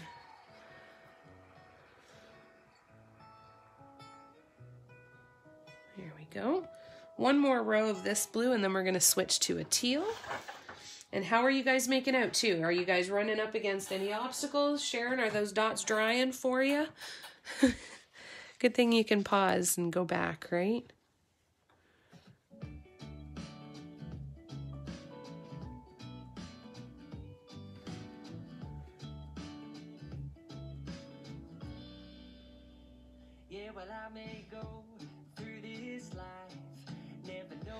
I'm going to put up the live schedule for tomorrow. Yeah, we can totally do that. Maybe some of that is just, for upcoming tutorials, is just looking at, different color schemes and how we put colors together and putting together colors that work and then putting together colors that don't. That's something that we can spend some time on. Maybe just the different ways to play with grayscale might be a good one for a tutorial, eh? All right, I will put that on the list. Oops, put my hand in the paint. Yeah.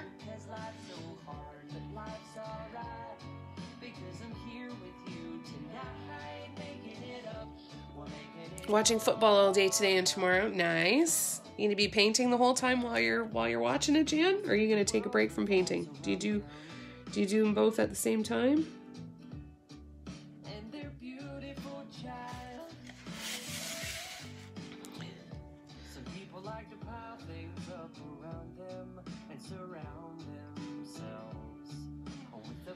I decided to work on accent dots while I'm waiting. Perfect.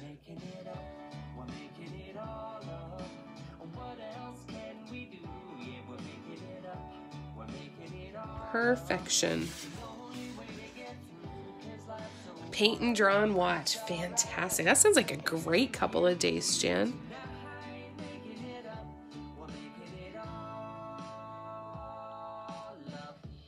My plan for this afternoon is to get my live schedule done, get a couple more of these tutorials, events set up on the Facebook page, and to continue with my Lord of the Rings marathon, I think. All right, moving on to this blue now, slightly lighter blue. And we're gonna keep going with the same size tool for now.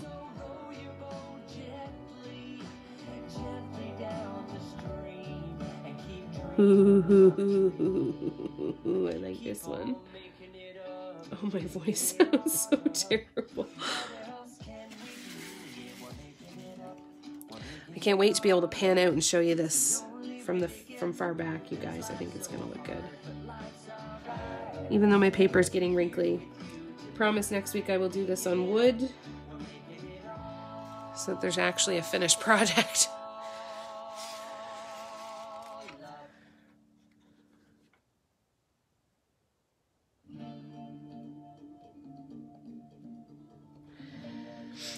Rex, I painted all the way to the edge. My dome is kind of small, just over 2 inches. I need to become more familiar with the sizes of my tools. It doesn't look great, but okay. I messed up on the gradient, but the good news is I participated and I learned. Oh, yay. That makes me do the thing. Oh, that's wonderful. See, and that's the thing, right? If you can really jump into the idea that there's no way I can do this wrong because every single time I do it, I'm going to learn something and I'm going to learn what I need to practice. I'm going to learn what I like the look of, what I don't like the look of. You have to be okay with some waste, right? And some, like, I've thrown out canvases before because I haven't liked the color combinations, or I've abandoned pieces. Not too many, but you kind of push through and just say, listen, I'm going to try it. And if I don't like it, I don't ever have to do that again, because you're going to pick up on things and you're going to learn new stuff every single time. And that's incredibly valuable. I'm so glad that this was helpful for you, Rex. Couldn't ask for anything more than that. And you're most welcome. If you have questions or things that you'd like me to do in other tutorials, other kind of things to practice on, please let me know. But just know that this is the one that you can do over and over and over and over and over and over and over again. Change up your color combinations, change up the order, change up your accent dots. Any of those things are going to give you something that looks completely different each time. Right? So keep going with it. And keep playing with it. Play with your color and play with your different size tools. If this one didn't work out the way that you wanted it to, have a look and see what you would have wanted it to be different. Would you have wanted to have smaller tools? Would have wanted to have larger tools? Where is the missing piece for you? And see how you can fill that void, really, right? Don't forget that the crochet hooks, you can get them at Michael's, but you can also get them at Walmart for like $1. And they go fairly tiny as well. So there's lots of options where you can get yourselves a bunch of different tools to kind of help fill the gaps where you feel that you might need help with them there. And like you said, the more you use them, the more comfortable you're going to get with them too, right? All about practice. I'm at the point now where I know my tools really well, so I know kind of what to expect, right?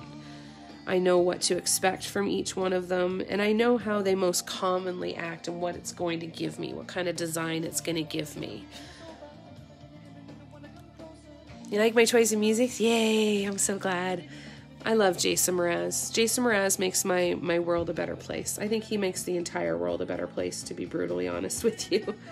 His new album is called Look for the Good, and if you are in need of any kind of emotional pick-me-up, I highly recommend listening to his album. He's gone back to a lot of reggae influence, and it's some of the most fun that you could ever have. Yes, drill bits are perfect too, because you can get really, really tiny drill bits. And you can get the crochet hooks, the pencils. There's so many different things that you can use. So many. And drill bits are nice too, because they'll clean off really well. Okay, so we're going to keep going here. I'm just adding those single dots in the middle, and I'm slowly getting larger with those little dots. I've got 2 more rows of this color blue to do, and then we'll get to the bright teal. But you can choose anything, right? So you can imagine how many different possibilities are there with just this pattern, right? Just this one pattern. There are so many possibilities of what you can create, and what, just with color and spacing and different size tools. It's really the perfect practice project. Yeah, I had a wood disc, but I failed to sand it. Definitely need to grind. Yeah, you want to get it super, super smooth, eh? If all else fails, throw like 10 coats of paint on it. That's the only other way around it. But yeah, making sure things are nice and smooth. Even when I buy the wood panels from Michael's or the dollar store. Ah!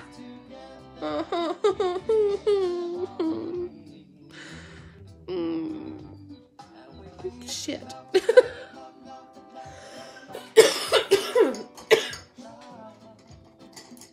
Oh no. Okay, well, let's add into this tutorial how to fix mistakes. So I'm just using these little silicone ends to pick up the gloppiness that is there. But if this was on a stone, I'd be doing the exact same thing. And then what I would do, I will show you. All right, then to fix, grab a little teeny tiny paintbrush and some black paint. This is where the black background is really, really helpful.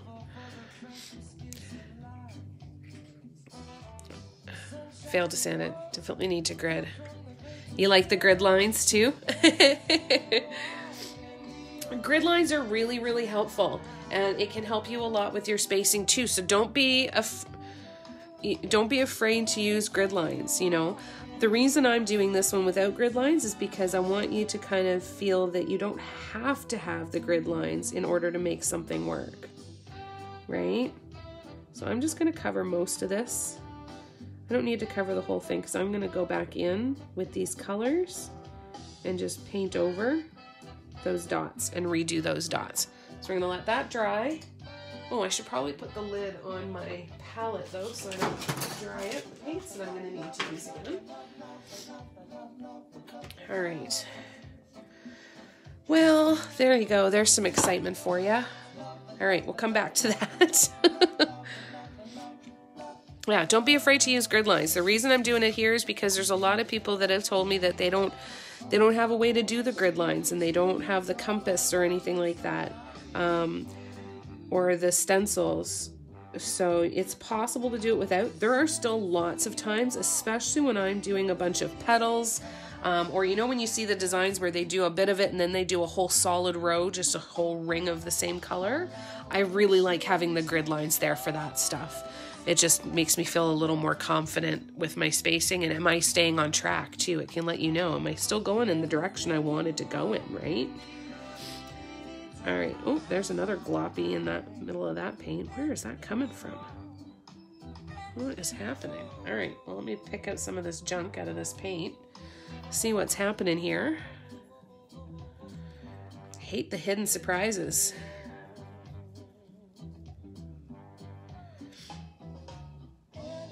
Okay, so remember that if you're a current member of my Patreon, you'll be getting the link to this recording within about 48 hours. It'll show up on Patreon for you. And if you are not a member of the Patreon, you can access the recording of this. If you go to my website, there is a section called Facebook tutorials, and if you look at the one for today, which is spacing and color grades, you'll see that it's there. It's a listing for $1. This is for an optional tip. So, you know, I'm doing these for free. Tips are totally optional. Every dollar is appreciated, all of that, yada, yada, yada, right? But if you tip $5 or more, then I'll send you access to the recording if you want to kind of revisit this one.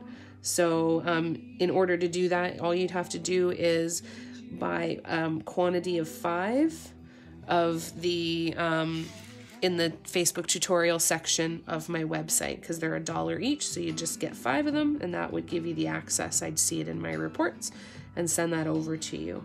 I am working on a new Patreon membership to give you just like a monthly subscription and say, hey, I want to get every tutorial every month. So I'm working on that. My current patrons are helping me kind of with my changing of ideas and changing of some structure. So they're coming along on the ride no matter what with us here. So, and if you have any questions, please don't hesitate to ask. If there's topics that you'd like to see me cover, if there's questions that you'd like me to see me talk about a little bit more, please let me know so that I can put them on the list for future tutorials, okay?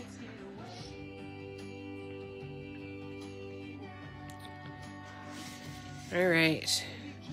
That black is going to dry there really soon. So soon I'm going to finish this row, and then I will go in and redo those dots. Audrey, what's the problem? Who's in here? Is Daisy in here?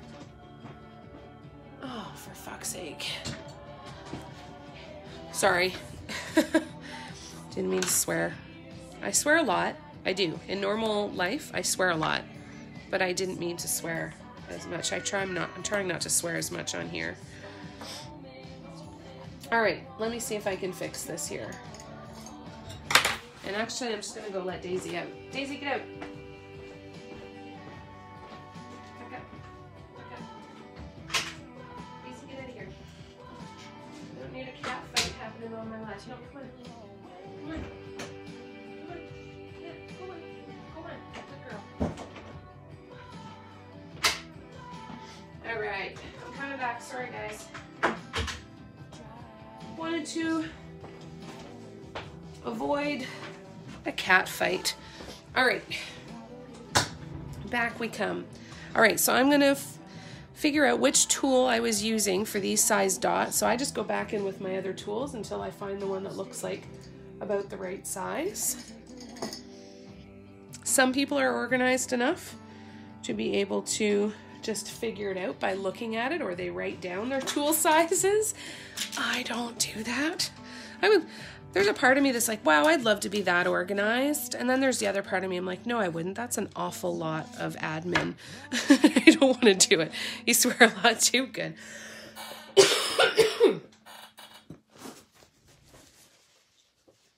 Yeah, I can't help it.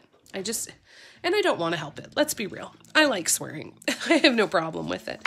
I think swearing in conversation compared to swearing at somebody are two very different things, but I also get that not everybody appreciates it. So I try to be cognizant of that, but it slips out.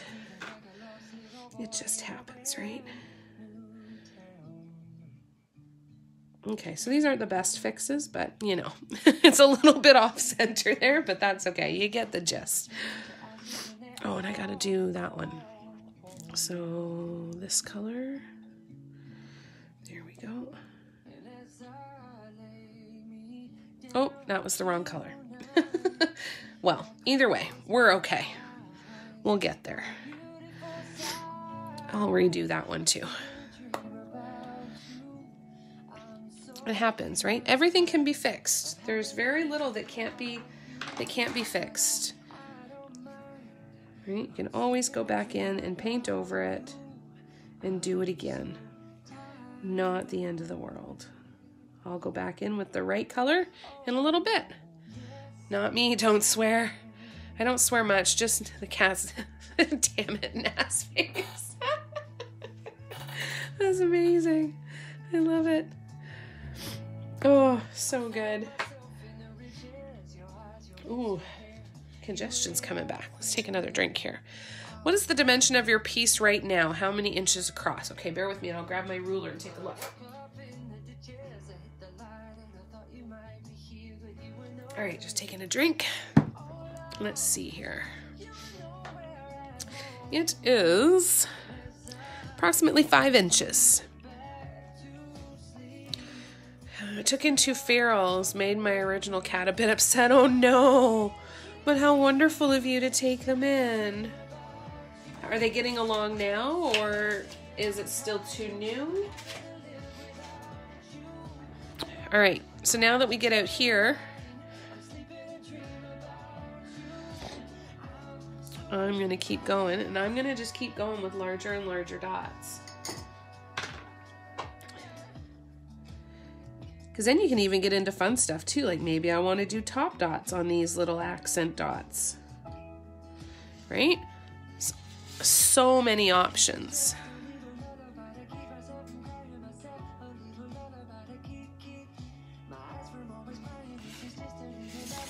Trying to keep myself to fall asleep.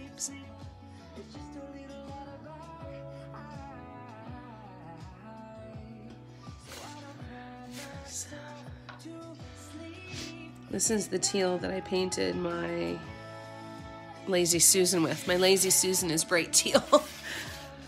I love this color.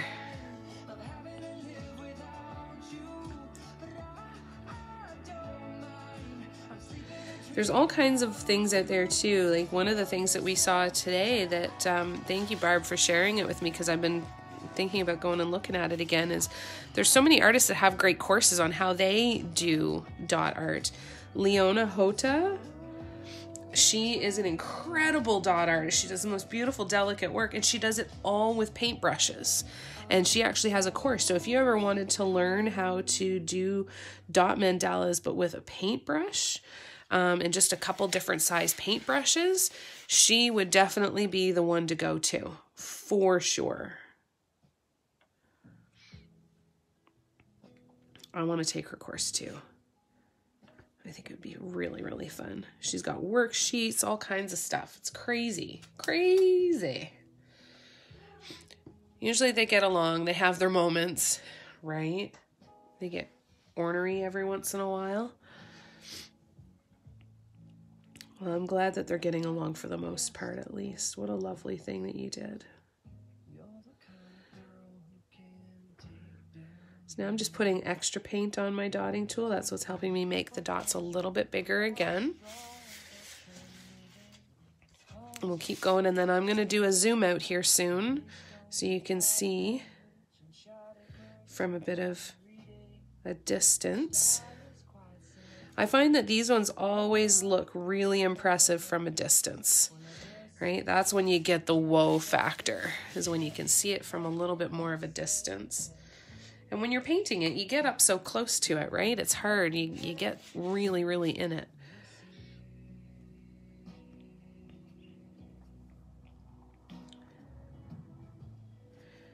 Let's keep going.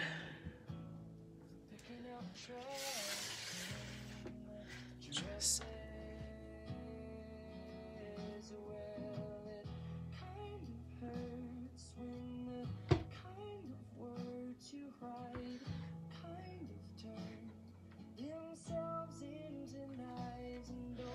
You had me worried for a second, thought you were going to share how to draw a cat. Yeah, that's not going to happen. I don't know how to do that.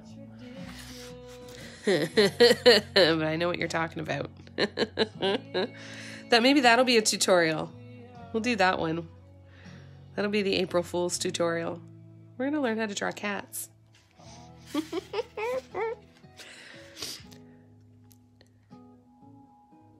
There's a very interesting tutorial going around. And I like the fact that it's on a t-shirt. That just made me really happy. It shows that if you draw a piece of the male anatomy, you could turn it into a cat very easily. And it's hilarious.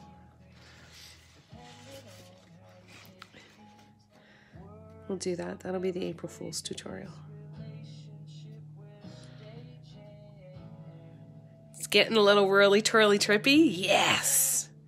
That's what I like to hear. So then imagine going in and putting top dots on all of this stuff, right? You could add more top dots. You could add more little tiny dots in between all of these big dots. You could do anything you want with it. But that basic pattern is such a great way to start. But I'm drawing the cat, us from Totoro. No, this was a t-shirt, like a funny t-shirt that shows that if you draw a piece of the male anatomy, then you could turn it into a cat. It was something else. So I freaked Barb out that I was going to do that, start doing that on the tutorial. She's like, I was scared you were going to start drawing a cat, teaching us how to draw a cat.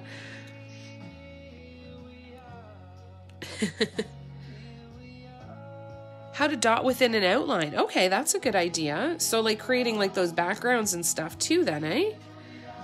Yeah, we can definitely do that. I haven't done a lot of that myself. I've done little bits and pieces, but kind of like, are you thinking like the green background that I did on the other ones?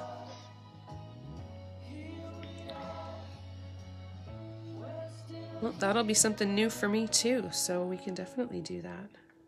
Give it a shot. Because here's the thing, I don't do anything that's not a dot mandala, right? I do the circles and I do the dot mandala patterns and the sacred geometry patterns, but I don't do anything that's like draw a picture of a cat and then fill it in with dots. So I'll try to help you as much as I can with stuff like that. I just can't promise that it's gonna necessarily turn out the way you want it to, but we can definitely try. You can try it with easy things like hearts and stars and stuff like that. Like the scorpion that she did.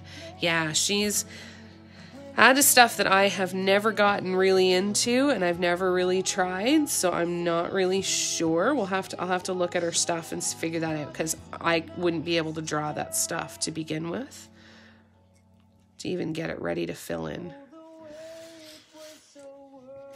I've always been strictly mandalas, so that will be a stretch for me, but we will see what we can do. I can do it with something simple like a heart or something like that. Yeah, she's incredible. She's so freaking talented. Yeah, Andrea does too. So that's the difference between dot art and dot mandalas, right? I do dot mandalas, they do dot art, because they do more than just mandalas, right? Zentangles, yeah. I watch, do you watch Zenspired Designs on TikTok at all?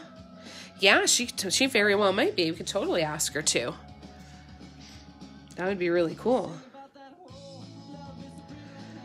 We'll give it a shot, because I've done some background stuff before, to kind of get that concept. So we'll see what we can do, and then yeah, I can reach out to her and see if maybe that's something she'd want to do. All right, I'm gonna zoom out again here. So how do we feel? Other than the one glaring pink dot right in the middle there. There we go. So you got your color gradient, you got a color gradient in the center dots and all the details. Let me zoom right back in again. So right from that level of detail, right, all the way out. So it's all about spacing.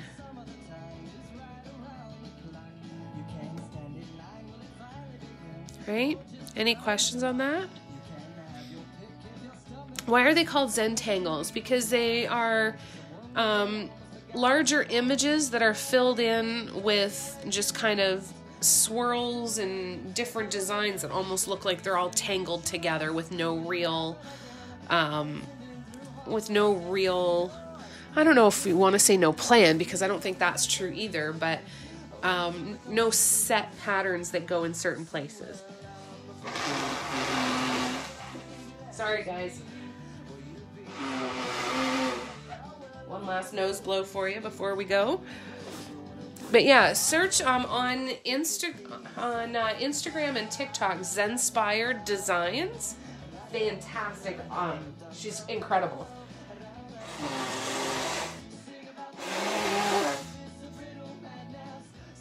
Oh, this is going to be such a good video for people to watch again.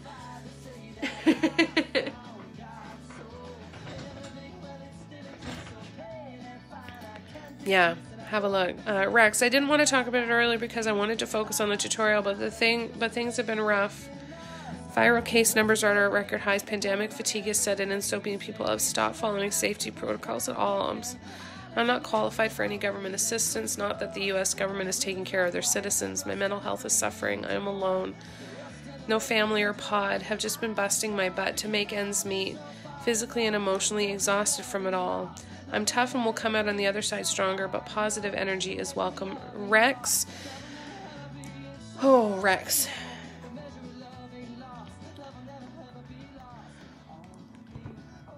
What are the things... number one, I'm really proud of you for doing things that you enjoy doing, like spending time looking at, like doing tutorials like this and finding ways to stay creative. You are now part of our pod. I know it's not the same as face-to-face, but message me. I mean, I'm happy to chat with you. We can always do that. Post on my Facebook page when you're working on stuff, or ask questions, stuff like that. We can create this community for each other and be here, okay? So please, I'm really glad to hear you say that you know that you will get through it, but you're recognizing that it is a tough time right now. You know, we're going through that with our family, getting really, really frustrated and just downright angry at people who aren't following protocols, right? My mom had a moment where she wrote to the premier of the province because she's like, you're not holding people accountable. You're telling people not to do things, and then you're surprised when they go and do it, right? And nobody's being held accountable and to following these protocols. And the reason that we can't go see my dad, and that's the first time, you know, in 47 years she won't see my dad on Christmas, is because people aren't doing what they need to do, right? And it's really, really hard to reach a level of acceptance, like, well, it's just the way it is, right? It's not okay. What sometimes happens, and I touched on it a little bit at the beginning of this call, sometimes when we start to feel down, we want to stop feeling down because we feel like we shouldn't feel down. We don't like feeling down. It's uncomfortable. But sometimes you just need to feel it, because if you don't feel it, it gets louder and louder and louder and louder and louder until it knocks you down, right? So whatever it is that you're feeling, let yourself feel it and know that there's no such thing as a wrong emotion, right? And we've got your back. I'm not going to be slowing down over Christmas. I'm not going to be doing a live on Christmas Day, probably. I might do one in the evening, though, because I'm going to be home in the evening. There's zero reason why I can't do a 7 p.m. live on Thursday and Friday, right? Because I'm going to be at home here on both of those nights. So we're going to try and keep you busy, and we are here for you. You need us.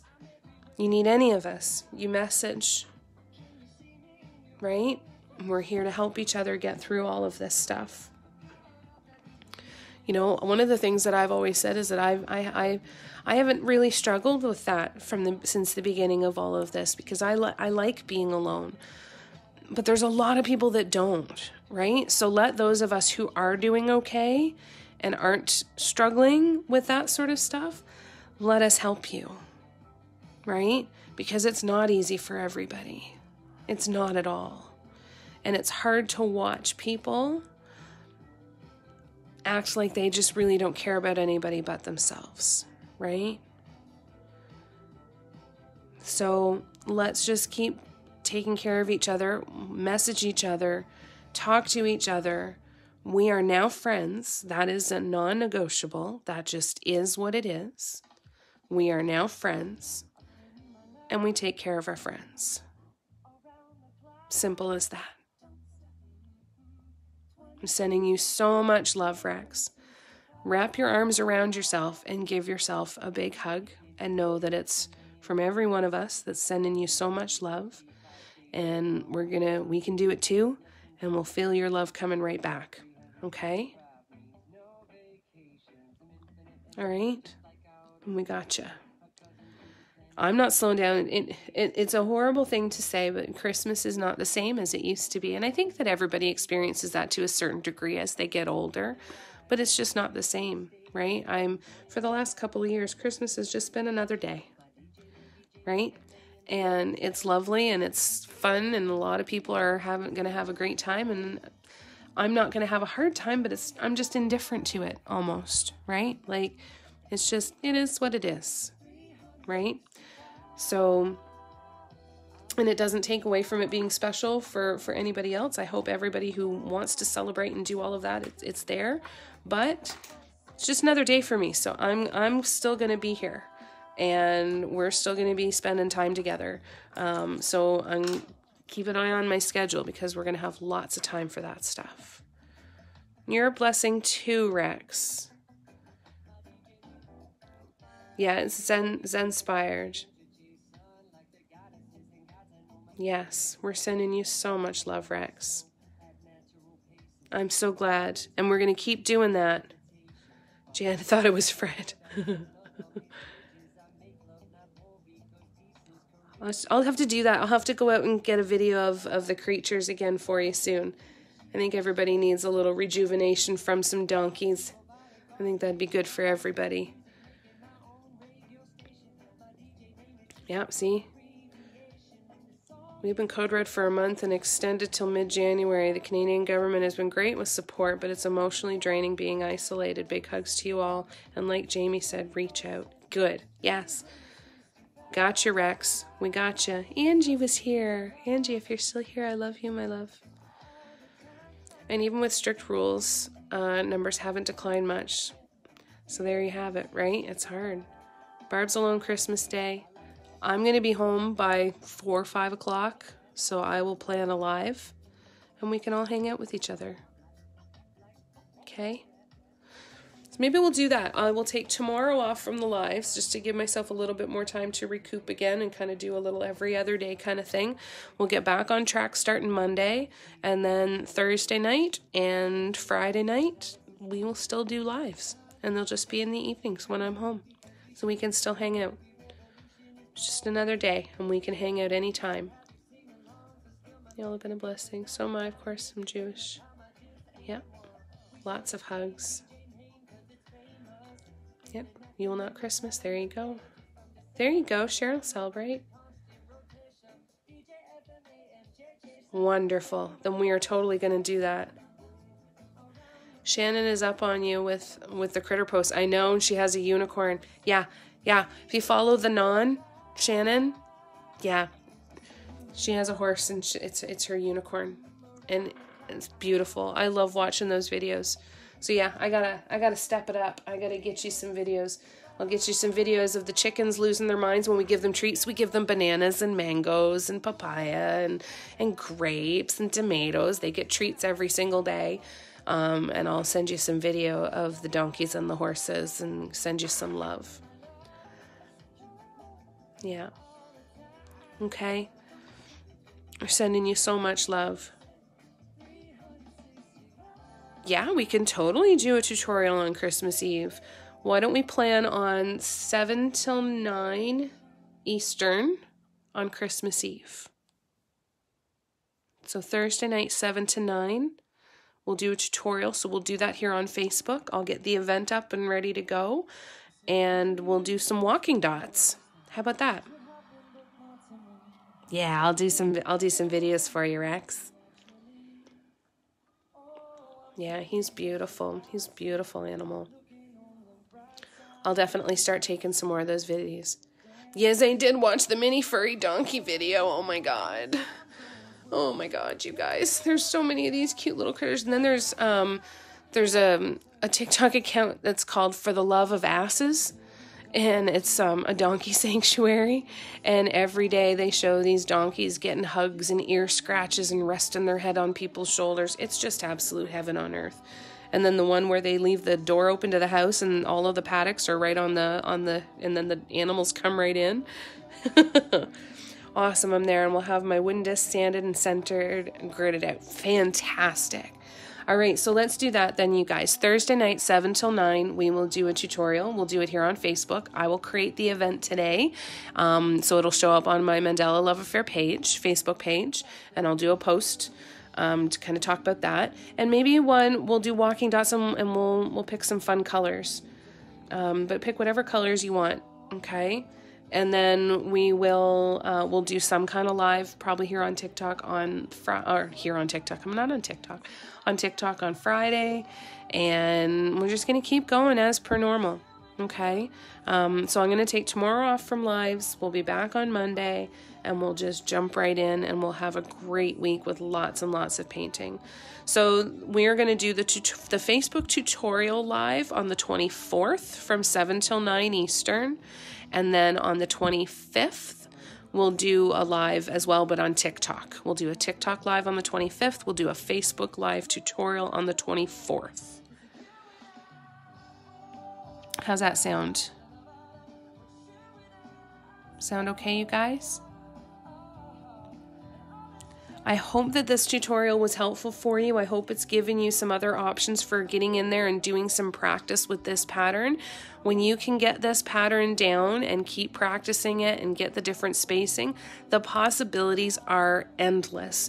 There are accounts that this is the only kind of pattern that they do, right? If you take a look at Shop World Love on Instagram, this is the pattern that they do.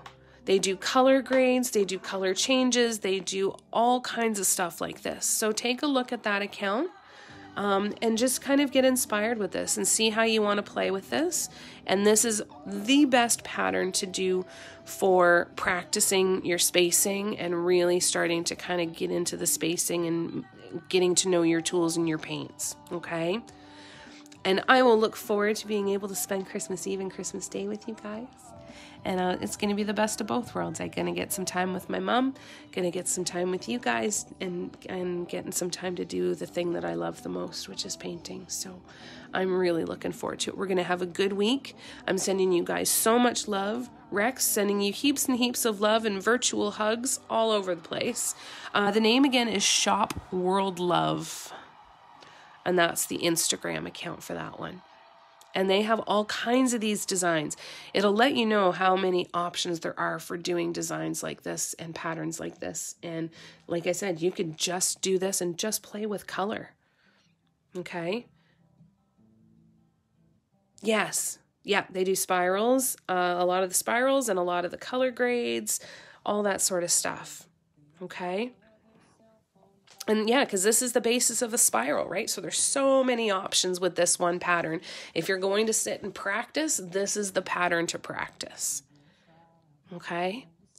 And if you have any questions, if you want to share any of the work that you've created while we're doing these tutorials together, please go ahead and post them on the Facebook page.